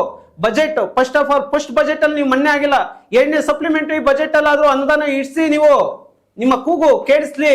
ಜಿಲ್ಲೆ ಕೇಳಿಸ್ರಿ, 3 ವರ್ಷದಿಂದ 3 ನಾಮ ಹಾಕಿ ಸಾಕ್ರಿ ಜನಗಳಿಗೆ. 2 ರಾಷ್ಟ್ರೀಯ ಪಕ್ಷಗಳು ನಾನ್ ಬಂದ್ರೆ ಹಂಗ್ ಮಾಡಾಕ್ಬಿಡ್ತೀನಿ, ನೀನ್ ಬಂದ್ರೆ ಹಿಂಗ್ ಮಾಡಾಕ್ತೀನಿ, ಅವೆಲ್ಲ ಬಿಡ್ರಿ. ಈ ನೀರಿನ ವಿಚಾರದಲ್ಲಿ ರೈತಾಪಿ ವರ್ಗಕ್ಕೆ ನೀವು ನ್ಯಾಯ ಕೊಡ್ಸ್ರಿ. ಫಸ್ಟ್ ಆಫ್ ಆಲ್ ಈ ಪಕ್ಷಗಳು ಚುನಾವಣೆ ಬಂದಾಗ ಮಾಡ್ರಿ. ನೀವು ನೀರಿನ ವಿಷಯ ಇಟ್ಕೊಂಡು ನಿಮ್ಮ ಬೆಳೆಗಳನ್ನು ಬೇಯಿಸ್ಕೊತಾ ಇದ್ರೆ ಅದು ಹೊರತುಪಡಿಸಿ ಯಾವುದೇ ರೀತಿಯ ಈ 3 ಜಿಲ್ಲೆಗಳಿಗೆ ಶಾಶ್ವತವಾದಂತ ಪರಿಹಾರ ಮಾಡಲಿಕ್ಕೆ ನೀವು ಮಾನವೀಯತೆ ದೃಷ್ಟಿಯಿಂದ ಎಲ್ಲರೂ ಶಾಸಕರು, ಸಂಸದರು ಎಲ್ಲ ರೀತಿಯ ಒಂದೊಂದು ತಂಡ ರಚನೆ ಮಾಡ್ರಿ ಮಾನವೀಯತೆ ದೃಷ್ಟಿಯಿಂದ. ದೇವೇಗೌಡರು ರಾಜ್ಯಸಭಾ ಇದರಲ್ಲಿ ಒಂದು ಧ್ವನಿ ಮಾಡ್ತಾರೆ, ಕಾವೇರಿ ನೀರಿಗಾಗಿ ಹೋರಾಟ ಮಾಡ್ತಾರೆ ದೇವೇಗೌಡರು. ಆಗ ತಮಿಳುನಾಡು ಅವರು ಎಲ್ಲ ಪಾರ್ಟಿ ಮಗದೊಂದು ಹೊರತುಪಡಿಸಿ ದೇವೇಗೌಡರ ಮೇಲೆ ಮುಗಿ ಬೀಳ್ತಾರೆ. ಯಾಕೆ? ಅವ್ರಿಗಿರೋ ಬದ್ಧತೆ ನಿಮಗಿಲ್ವಾ? ನಿಮಗೆ ಜನರ ಹಿತಾಸಕ್ತಿ ಕಾಣಿಸ್ತಿಲ್ವಾ? ನಿಮಗೆ ಪಕ್ಷಗಳೇ ಇಂಪಾರ್ಟೆಂಟ್ ಆದ್ವಾ? ರಾಜ್ಯದಲ್ಲಿ ಇರುವಂತ ಜನರ ಸಂಕಷ್ಟಗಳು ನಿಮಗೆ ನೆನಪಾಗ್ಲಿಲ್ವಾ? ಚುನಾವಣೆಗಳು ಬಂದಾಗ ಮಾತ್ರ ನಿಮಗೆ ಕಾಣಿಸ್ತವೆ ಜನಗಳ ಕಷ್ಟಗಳು, ಮತ್ತೆ ಮಗದೊಂದು ಕಾಣಿಸಲ್ವಾ ನಿಮ್ಗೆ? ಪ್ರದೀಪ್ ಈಶ್ವರ್ ಏನ್ ಹೇಳಿದಾರೆ, ನಿಯೋಗ ಯಾವಾಗ ಬರ್ತೀರಾ ಬರ್ರಿ. ಈ ಒಂದು ಸಂಪುಟ ಈ ಒಂದು ಏನ್ ನಡೀತಿದೆ ಅದ್ರಲ್ಲಿ ನೀವು ಧ್ವನಿ ಮಾಡಿ, ನಮ್ಮ ಶಾಸಕರ ಬೆಂಬಲ ಕೇಳಿ. 2 ಜಿಲ್ಲೆಯ ಶಾಸಕರುಗಳನ್ನ ನೀವು ಕರೆದ್ರೆ ನಾವು ಪಕ್ಷಾತೀತವಾಗಿ ಜನರ ಅನುಕೂಲಕ್ಕಾಗಿ ಸದಾ ಸಿದ್ಧರಿದ್ದೇವೆ. 7ನೇದು ಇವ್ರು ಏನ್ ಹೇಳಿದ್ರು ಆದಿನಾರಾಯಣ ಅವರು, ಅದೇನೋ ಮೋದಿ ಅವ್ರ ಹತ್ರ ಮಾತಾಡ್ಬೇಕು ಅಂತ. ಕುಮಾರಣ್ಣವರು ಒಬ್ಬರೇ ಇದ್ರೂ ಸಮೇತ ಕೇಂದ್ರ ಏನೋ ಬೃಹತ್ ಕೈಗಾರಿಕಾ ಸಚಿವರು ಮತ್ತೊಂದು ಇದ್ರು ನೀರಾವರಿ ವಿಚಾರದಲ್ಲಿ ಚಂದ್ರಬಾಬು ನಾಯ್ಡು ಅವರ ಮನವೊಲಿಸ್ತಿದ್ದಾರೆ. ಸರ್ಕಾರ 2 ಜಿಲ್ಲೆಯ ಶಾಸಕರನ್ನ ಕರೆಸಿ, ನಿಮ್ಗೆ ಯಾವಾಗ ಬೇಕು ಕೇಳಿ ಆಹ್ವಾನ, ನಾವು ಕೊಡಿಸ್ತೀವಿ ಕುಮಾರಣ್ಣವ್ರ ಹತ್ರ. ಮೋದಿನೂ ಭೇಟಿ ಮಾಡಿ, ನೀವು ಬೇಡಾನಿಲ್ಲ. ನಮ್ಮನ್ನು ಕರ್ಕೊಂಡೋಗಿ ನಿಮ್ ಸಿದ್ದರಾಮಯ್ಯ ಹತ್ರ. ನಾವು ಜನರಿಗಾಗಿ ಸಿದ್ಧರಿದ್ದೇವೆ, ರಾಜಕೀಯ ಮಾಡ್ಲಿಕ್ಕೆ ನಾವು ಬಂದಿಲ್ಲ. ಜನರ ಬದುಕಿನ ಪ್ರಶ್ನೆ ಇದು. ನಿಮಗ್ ಗೊತ್ತಿದೆ ಆರೋಗ್ಯದ ಹಿತದೃಷ್ಟಿ ಏನಿದೆ ಅಂತ. ಒಬ್ಬ ಡಯಾಲಿಸಿಸ್ ಪೇಷಂಟ್ಗೆ ಎಷ್ಟಾಗ್ತಿದೆ ಹಣ ಖರ್ಚು ನಿಮ್ಗೂ ಗೊತ್ತಿದೆ. ನಿಮ್ಗೆ ಡಯಾಲಿಸಿಸ್ ಪೇಷಂಟ್ ನ ನೀವು ಆಂಬುಲೆನ್ಸ್ ನಲ್ಲಿ ಬೆಂಗಳೂರಿಗೆ ಯಾಕೆ ಕರ್ಕೊಂಡು ಹೋಗ್ತೀರಿ? ನೀವು ಪ್ರಶ್ನೆ ಮಾಡ್ರಿ. ಹಗ್ಗ ಕಬ್ಬಿಣ ಅದು ಮತ್ತೊಂದು ಕೇಳ್ಬೇಡ್ರಿ. ನಿಮ್ ಕ್ಷೇತ್ರದಲ್ಲಿ ವೈದ್ಯಕೀಯ ಸೌಲಭ್ಯಗಳು ಏನಿದಾವೆ ಅನ್ನೋದನ್ನ ಕೇಳ್ರಿ ಫಸ್ಟ್. ಈ ಒಂದು ವಿಚಾರವಾಗಿ ರಾಜಕೀಯವನ್ನ ಹೊರತುಪಡಿಸಿ ಜನರ ಹಿತಾಸಕ್ತಿಯನ್ನ ಸದಾ ಕಾಲ JDS ಎಲ್ಲರೊಂದಿಗೂ ಬೆರ್ತು ಕೆಲಸ ಮಾಡಲು ಸಿದ್ಧವಿದೆ. ಇದರಲ್ಲಿ ರಾಜಕೀಯ ಮಾಡಬೇಡಿ. ಚುನಾವಣೆ ಬಂದಾಗ ಎಲ್ಲರೂ ರಾಜಕೀಯ ಮಾಡೋಣ. ಜನರ ವಿಶ್ವಾಸ ಮತ್ತೊಂದಕ್ಕೆ ಜನರ ವಿಶ್ವಾಸ ಕಾಪಾಡಲಿಕ್ಕೆ ಮಾನವೀಯತೆ ದೃಷ್ಟಿಯಿಂದ ಎಲ್ಲರೂ ಸಹ ರಾಜಕೀಯವನ್ನ ಬದಿಗೊತ್ತಿ ಎಲ್ಲರ ಈ ಜನರ ಹಿತದೃಷ್ಟಿಯಿಂದ ಜನರ ಹಿತವನ್ನ ಕಾಪಾಡಲಿಕ್ಕೆ ಎಲ್ಲರೂ ಒಗ್ಗಟ್ಟಾಗಿ ನೀರಿನ ವಿಚಾರದಲ್ಲಿ, ಅದರಲ್ಲೂ ವಿಶೇಷವಾಗಿ ನೆಲ ಜಲ ಭಾಷೆ ವಿಚಾರದಲ್ಲಿ ಎಲ್ಲ ರಾಷ್ಟ್ರೀಯ ಮತ್ತು ಪ್ರಾದೇಶಿಕ ಪಕ್ಷಗಳು ನಮ್ಮ ರಾಜ್ಯದ ಪರವಾಗಿ ನಿಲ್ಬೇಕಂತ ಸವಿನಯ ಪ್ರಾರ್ಥನೆಯನ್ನ ನಮ್ಮ ಮೂಲಕ ನಾವು ಮಾಡ್ತಿದ್ದೀವಿ. ಸರ್, ರಾಜ್ಯದಲ್ಲಿ ಪವರ್ ಪಾಲಿಟಿಕ್ಸ್ ನಡೀತಿದೆ, ಚಿಕ್ಕಬಳ್ಳಾಪುರದಲ್ಲಿ ವಾಟರ್ ಪಾಲಿಟಿಕ್ಸ್ ನಡೀತಿದೆ, ಅದು ಸ್ಪಷ್ಟವಾಗಿದೆ. 2 ರಾಜಕೀಯ ಪಕ್ಷಗಳನ್ನು, ರಾಷ್ಟ್ರೀಯ ಪಕ್ಷಗಳನ್ನು ಕೇಳಿದ್ರೆ ಗೊತ್ತಾಗಿದೆ. ಆರೋಪ ಪ್ರತ್ಯಾರೋಪ ಅದೇ ನಡೀತಾ ಇದೆ. JDS ಹೇಳುತ್ತೆ ಪ್ರಾದೇಶಿಕ ಪಕ್ಷವಾಗಿ ನೆಲ ಜಲ ಅಂತ ಹೇಳುತ್ತೆ, ಬಟ್ NDA ಅದು ಕೂಡ ಮಿತ್ರ ಪಕ್ಷ ಅನ್ನೋದು ಅದು ಮರೆತು ಬೀಳುತ್ತೆ. ಸೊ ನಾನು ಕೇಳೋದೇನು ಅಂತ ಹೇಳಿದ್ರೆ, HN ವ್ಯಾಲಿ ಏನು ಪ್ರಾಬ್ಲಮ್ ಆಗಿದೆ, ಆ್ಯಕ್ಚುಲಿ ಪ್ರಾಬ್ಲಮ್ ಏನು ಪರಿಹಾರ ಇರಬಹುದು ಇದಕ್ಕೆ ಅಂತ? ಈಗ ಭಾಳ ಸೂಕ್ತವಾಗಿ ತಾವು ಉತ್ತರನ ಕೊಟ್ಟಿದ್ದೀರಾ. ಯಾಕಂದರೆ ಇಲ್ಲಿ ರಾಜಕೀಯ ಈಗಾಗಲೇ ನಾನು ತಿಳಿಸಿದ್ದೀನಿ. ಈಗ 3 ಪಕ್ಷಗಳ ಏನು ಪ್ರಾದೇಶಿಕ ಪಕ್ಷ JDS ಆಗಿರ್ಬೋದು, ಈಗ NDA ಜೊತೆ ಮೈತ್ರಿಕೂಟ ಆಗಿರ್ಬೋದು, ಆಗ ಕಾಂಗ್ರೆಸ್ ಪಕ್ಷ ಆಗಿರ್ಬೋದು, ಆಡಳಿತದಲ್ಲಿ ಸರ್ಕಾರದಲ್ಲಿ ಆಡಳಿತ ಪಕ್ಷ ಆಗಿರ್ಬೋದು, ಇವತ್ತು ಜನಸಾಮಾನ್ಯರಲ್ಲಿ ಏನು ಗೊಂದಲ ಸೃಷ್ಟಿ ಮಾಡಿದಾರೆ, ಒಂದು ರಾಜಕೀಯ ಪಕ್ಷಗಳ ಒಂದು ಏನು ವೈಯಕ್ತಿಕ ಒಂದು ಲಾಭಕ್ಕಾಗಿ ಮೊದಲು ಅದು ನಿಲ್ಲಬೇಕು ಸರ್. ಈಗ ಏನಾಗಿದೆ, ಚಿಕ್ಕಬಳ್ಳಾಪುರದ ಜನತೆಗೆ ಈ HN ವ್ಯಾಲಿ ಏನು ಯೋಜನೆ ಇದೆ ಅದರ ಮಾಹಿತಿ ಕೊರತೆ ಇದೆ. ತಾವು ಸಮಯ ಕೊಟ್ಟರೆ ಅದನ್ನು ಸವಿಸ್ತಾರವಾಗಿ ತಿಳಿಸ್ತೀನಿ. ಈಗ ಏನಾಗಿದೆ, HN ವ್ಯಾಲಿ ಯಾವ ಉದ್ದೇಶಕ್ಕಾಗಿತ್ತಂದ್ರು, ಈಗ ಕಾಂಗ್ರೆಸ್ ಪಕ್ಷ ಅವತ್ತಿನ ಸರ್ಕಾರ ಕಾಂಗ್ರೆಸ್ ಪಕ್ಷದಾಗಿತ್ತು. ಆ ಯೋಜನೆಗೆ ಅನುದಾನ ಬಿಡುಗಡೆ ಮಾಡಿದ್ರು. ಆ ಮೂಲ ಉದ್ದೇಶ ಏನು HN ವ್ಯಾಲಿ ಹಿಂದೆ, ಅವತ್ತಿನ ಕಾಲಕ್ಕೆ ಭೀಕರವಾದ ಬರಗಾಲ, ನಮ್ಮ ಮಿತ್ರರು ಹೇಳಿದಾಗೆ ಭೀಕರವಾದ ಬರಗಾಲ ಎಲ್ಲ ಅನುಭವಿಸ್ತಾ ಇದ್ರು. ನಮ್ಮ ಚಿಕ್ಕಬಳ್ಳಾಪುರ ಜಿಲ್ಲೆಯಲ್ಲಿ ಬೋರ್ವೆಲ್ ಏನು ಕೊರೆದ್ರೆ 1500 ಅಡಿ 2000 ಅಡಿ ಬಹಳಷ್ಟು ರೈತರು ಆತ್ಮಹತ್ಯೆಯನ್ನು ಮಾಡ್ಕೊಂಡಿದ್ದಾರೆ. ಇದನ್ನೆಲ್ಲ ಮರ್ತಿದ್ದಾರೆ. ಈಗ ಇವತ್ತು ರಾಜಕೀಯ ಪ್ರತ್ಯಾರೋಪಗಳನ್ನ ಪಕ್ಕಕ್ಕಿಟ್ಟಾಗ ಈ HN ವ್ಯಾಲಿ ಏನಕ್ಕೆ ತಂದ್ರು, ಅದರ ಉದ್ದೇಶ ಏನು, ಆಗಿನ ಒಂದು ಅಂತರ್ಜಲ ಮಟ್ಟ ಏನು ಕುಸಿದಿತ್ತು ಆ ಅಂತರ್ಜಲ ಮಟ್ಟನ ಏರ್ಸೋದಕ್ಕೋಸ್ಕರ, ಗ್ರೌಂಡ್ ವಾಟರ್ ರೀಚಾರ್ಜ್ ಮಾಡೋದಕ್ಕೋಸ್ಕರ ಹೊರತು ಅಲ್ಲಿ ಯಾವುದೇ ರೀತಿಯಾದ ಒಂದು ರೈತರಿಗೆ ಕುಡಿಯೋಕೆ ಅಥವಾ ವ್ಯವಸಾಯಕ್ಕಾಗ್ಲಿ ಅಥವಾ ಜನಸಾಮಾನ್ಯರಿಗೆ ಕುಡಿಯೋದಕ್ಕಾಗ್ಲಿ ಅಂತ ತರಲಿಲ್ಲ. ಆ ಯೋಜನೆಯನ್ನು ತಪ್ಪು ಅನ್ನೋದಕ್ಕಾಗಲ್ಲ. ಯಾಕಂದ್ರೆ ಇವತ್ತು ಯಾರು ಕೂಡ ಜಿಲ್ಲೆಯಲ್ಲಿ ನೀವು ತಾಲೂಕಿನಲ್ಲಿ 2 ಜಿಲ್ಲೆಯನ್ನು ಕರೆಸಿ ರೈತ ಮುಖಂಡರನ್ನು ಕೇಳಿ, ಇದರಿಂದ ಯಾರಿಗೆ ತೊಂದರೆ ಆಗಿದೆ, ಇವತ್ತು ಎಲ್ಲರೂ ಕೂಡ ಅಂತರ್ಜಲ ಮಟ್ಟ ಏನು ಏರಿಕೆ ಆಗಿ ಇವತ್ತು ನಮ್ಮ ಚಿಕ್ಕಬಳ್ಳಾಪುರದಲ್ಲಿ ಬಂಪರ್ ಬೆಳೆಗಳನ್ನು ಬೆಳೀತಾ ಇದೆ. ಇದು ನಾನು ರಾಜಕೀಯ ಪಕ್ಷನ ಹೊರತುಪಡಿಸಿ ಒಬ್ಬ ಸಾಮಾನ್ಯ ನಾಗರಿಕನಾಗಿ ವಿಶ್ಲೇಷಣೆ ಮಾಡ್ತಾ ಇದ್ದೀನಿ. ಇವತ್ತು ಬಂಪರ್ ಬೆಳೆಗಳು ಬೆಳೆದಿರೋ ದಾಳಿಂಬೆ ಆಗಿರ್ಬೋದು, ದ್ರಾಕ್ಷಿ ಆಗಿರ್ಬೋದು, ಹಲವಾರು ರೈತರು ಅಚ್ಚುಕಟ್ಟಾಗಿ ವ್ಯವಸಾಯ ಮಾಡ್ಕೊಂಡು ಹೋಗ್ತಾ ಇದ್ದಾರೆ. ಕಾರಣ ಏನಂದ್ರೆ ಅಂತರ್ಜಲ ಮಟ್ಟ ಏರಿಕೆ ಆಗಿದೆ. ಇಲ್ಲಿ ಮಾಹಿತಿ ಕೊರತೆ ಏನಾಗಿದೆ, ಈ ಒಂದು 2ನೇ ಹಂತ ಶುದ್ಧೀಕರಣ ಏನ್ ಮಾಡ್ತಾ ಇದ್ದಾರೆ, ಅದ್ರ ಮಾನದಂಡಗಳೇನು ಯಾರಿಗ್ ಗೊತ್ತಿದೆ? ಎಲ್ಲರೂ ಹೋರಾಟಗಾರರೇ. ಒಂದು ರಾಜಕೀಯ ಲಾಭಕ್ಕಾಗಿ ಇವತ್ತು ಚಿಕ್ಕಬಳ್ಳಾಪುರಕ್ಕೆ ಜನರನ್ನ ದಿಕ್ಕು ತಪ್ಪಿಸ್ತಾ ಇದ್ದಾರೆ. ನಮ್ಮಂತ ಸಾಮಾನ್ಯ ಜನರನ್ನ ದಿಕ್ಕು ತಪ್ಪಿಸೋ ಕೆಲಸ ಆಗ್ತಾ ಇದೆ. ಇವತ್ತು ನಮ್ಮ ಸ್ವಾಭಿಮಾನ ಎಲ್ಲರಿಗೂ ಇದೆ ಎಲ್ಲರಿಗೂ ಸ್ವಾಭಿಮಾನ ಇದೆ ನಮ್ಮ ಚಿಕ್ಕಬಳ್ಳಾಪುರದಲ್ಲಿ. ಯಾರು ಸ್ವಾಭಿಮಾನ ಬಿಟ್ಟು ಯಾರು ಇಲ್ಲ. ಒಂದು ಕೂಲಿ ಕೆಲಸದ ದಿನಗೂಲಿ ಕಾರ್ಮಿಕರಿಂದ ಹಿಡಿದು ಒಂದು ಉನ್ನತ ಮಟ್ಟದಲ್ಲಿ ಇರೋರು ಕೂಡ ಸ್ವಾಭಿಮಾನ ಇದೆ. ಇವತ್ತು ಏನ್ ನಡೀತಾ ಇದೆ, ಈ ಒಂದು ರಾಜಕೀಯ ಲಾಭಕ್ಕೋಸ್ಕರ ಕೊಳಚೆ ನೀರು ಕುಡಿತಾ ಇದ್ದಾರೆ. ಏನಂದ್ರೆ ಇವತ್ತು ಚಿಕ್ಕಬಳ್ಳಾಪುರದ ಒಂದು ಏನ್ ಹೆಸರು ಜಿಲ್ಲೆ ಒಂದು ಪ್ರಸಿದ್ಧಿ ಆಗಿತ್ತು, ಇವತ್ತು ಗಿರಿಧಾಮಗಳ ನಾಡು ಅಥವಾ ನಮ್ಮ ಏನು ರೈತರ ಬೆಳೆಗಾರ ಆಗಿರ್ಬೋದು, ಇವತ್ತು ಕೋಲಾರ ಆಗಿರ್ಬೋದು, ಇವತ್ತು ಎಲ್ಲಾ ರೀತಿಯಲ್ಲೂ ಒಂದು ನಮ್ಮ ಚಿಕ್ಕಬಳ್ಳಾಪುರ ಒಂದು ಡಿಗ್ರೇಡ್ ಮಾಡುವಂತ ರೀತಿಯಲ್ಲಿ ಹೇಳಿಕೆಗಳನ್ನು ಕೊಡ್ತಾ ಇದ್ದಾರೆ. ಮೊದಲು ಅದನ್ನ ನಿಲ್ಲಿಸಿ ಎಚ್ಎನ್ ವ್ಯಾಲಿ ಬಗ್ಗೆ ಮಾಹಿತಿ ನನಗೆ ಕೊಡಿ. 2ನೇ ಹಂತ ಶುದ್ಧೀಕರಣ ಏನಾಗ್ತಾ ಇದೆ, ಅದನ್ನ ಕಂದವಾರ ಕೆರೆ ಏನ್ ಚಿಕ್ಕಬಳ್ಳಾಪುರದ ಮೈನ್ ಫೀಡರ್ ಏನಿದೆ, ಇವತ್ತು ನಾವು ಜನಸಾಮಾನ್ಯರಾಗಿ ನಮಗೆ ಏನಕ್ಕೆ ಸಮಸ್ಯೆಗೆ ಮೂಲ ಕಾರಣ ಏನು ಅನ್ನೋದು ಇಲ್ಲಿ ತಿಳಿಯೋ ಕೆಲಸ ಯಾರು ಮಾಡ್ತಾ ಇಲ್ಲ. ಯಾಕೆ ಮಾಡ್ತಾ ಇಲ್ಲ ಅಂದ್ರೆ ಎಲ್ಲರಿಗೂ ರಾಜಕೀಯ ಲಾಭ ಇದೆ. ಎಲ್ಲರೂ ಬೇಗ ರಾಜಕೀಯದಲ್ಲಿ ಮುಂದೆ ಬರಬೇಕು. ಒಂದು ರಾಜಕೀಯ ಪ್ರತ್ಯಾರೋಪಗಳು ಈಗಾಗಲೇ ನಾನು ತಿಳಿಸಿದ ರೀತಿಯಲ್ಲಿ ಕೇವಲ ಪ್ರತ್ಯಾರೋಪಗಳು ನಡೀತಾ ಇದೆ. ಇಲ್ಲಿ ಜನರಿಗೆ ಮಾಹಿತಿ ಕೊಡಿ ಸ್ವಾಮಿ. ಇವತ್ತು ಎಚ್ಎನ್ ವ್ಯಾಲಿಯಿಂದ ಏನು ಶುದ್ಧೀಕರಣ ಕೆರೆಗೆ ಕಂದವಾರ ಕೆರೆಯಿಂದ ಹೋಗ್ತಾ ಇದೆ, ಇವತ್ತು ಕೆರೆಗೆ ಬಂದ ನಂತರ ನೀರು ಕಲುಷಿತಗೊಳ್ತಾ ಇದೆಯಾ? ಇದು ಯಾರು ಹೇಳಿದ್ದಾರೆ? ಯಾರು ಅದ್ರ ಕೂಡ ಧ್ವನಿ ಎತ್ತಿಲ್ಲ. ಒಂದು ಕಡೆ ನೋಡಿದ್ರೆ ನಗರಸಭೆ ಏನು ವ್ಯಾಪ್ತಿಯಲ್ಲಿ ನಮ್ಮ ಚಿಕ್ಕಬಳ್ಳಾಪುರದ ದುರಂತ ಅಂತ ಹೇಳಕ್ ಇಷ್ಟಪಡ್ತೀನಿ. ಇದು ದುರಂತನ ಯಾಕೆ ಹೇಳಕ್ ಇಷ್ಟಪಡ್ತೀನಿ ಅಂದ್ರೆ ನಗರಸಭೆ ವ್ಯಾಪ್ತಿಗೆ ಒಳಪಟ್ಟಂಗೆ 3 ಕೆರೆಗಳಿದೆ ಸರ್. ಈಗ ಒಂದು ಮುಷ್ಟೂರು ಕೆರೆ ಇದೆ, ಒಂದು ಕಂದವಾರ ಕೆರೆ ಇದೆ, ಇವತ್ತು ಗೋಪಾಲ ಅಮಾನಿ ಕೃಷ್ಣ ಅಮಾನಿ ಕೆರೆ ಏನಿದೆ ಎಲ್ಲ ನಗರಸಭೆ ವ್ಯಾಪ್ತಿಗೆ ಒಳಗೊಂಡಂತ ಇದೆ. ಯಾವುದು ಕೂಡ ಕಿಲೋಮೀಟರ್ಗಳ ದೂರದಲ್ಲಿ ಇಲ್ಲ. ಇದು ದುರ್ದೈವ ಅನ್ನೋ ರೀತಿಯಲ್ಲಿ ಏನ್ ಎಚ್ಎನ್ ವ್ಯಾಲಿ ನೀರು ತಂದಿದ್ದಾರೆ ಅದು ದ್ವಿತೀಯಾಂತ ಸಂಸ್ಕರಣೆ ಮಾಡಿ, ಯಾಕಂದ್ರೆ ನಾನು ಕೂಡ ಒಂದು ಸಮಾಜ ಸೇವೆ ಚಿಂತಕರಾಗಿರೋದ್ರಿಂದ ಸೇವೆಯಲ್ಲಿ ತೊಡಗಿರೋದ್ರಿಂದ ನಾನು ಕೂಡ ಅದನ್ನ ಗಮನ ಹರಿಸಬೇಕಾಗುತ್ತೆ. ನಾವೊಂದು ಜವಾಬ್ದಾರಿತವಾಗಿ ಸಮಾಜ ಸೇವೆನ ಮಾಡ್ಕೊಂಡ್ ಬಂದಿದ್ದೀವಿ. ನಾವು ಕಳೆದ 18 ವರ್ಷಗಳಿಂದ ಜಿಲ್ಲೆಯಲ್ಲಿ ನೀರಿನ ಸಮಸ್ಯೆ ಮೊದಲಿಂದ ಇದೆ, ದಶಕಗಳಿಂದ ಇದೆ. ಇದು ನಿನ್ನೆ ಮೊನ್ನೆಯಿಂದ ಇಲ್ಲ. ಇದಕ್ಕೆ ಪರಿಹಾರವಾಗಿ ಏನಾವತ್ತು ಎಚ್ಎನ್ ವ್ಯಾಲಿಯಿಂದ ತಂದ್ರು ಅದಕ್ಕೆ ಸೂಕ್ತ ಕ್ರಮಗಳು ಏನು ಕೈಗೊಳ್ಳಬೇಕು, ದಯವಿಟ್ಟು ಕಂಪ್ಲೀಟ್ ಮಾಡ್ತೀನಿ ನಾನು. ಇವತ್ತು ಜನಸಾಮಾನ್ಯರಿಗೆ ಏನು ತೊಂದರೆ ಆಗ್ತಾ ಇದೆ ಅದರಿಂದ ಅನ್ನೋದನ್ನ ಒಂದು. ಒಬ್ರು ಬರ್ತಾರೆ, ಈಗ ಬೋರ್ವೆಲ್ ಏನಿದೆ ಕಂದವಾರ ಕೆರೆ ಬಳಿ ವಿಷದ ನೀರು ಅಂತ.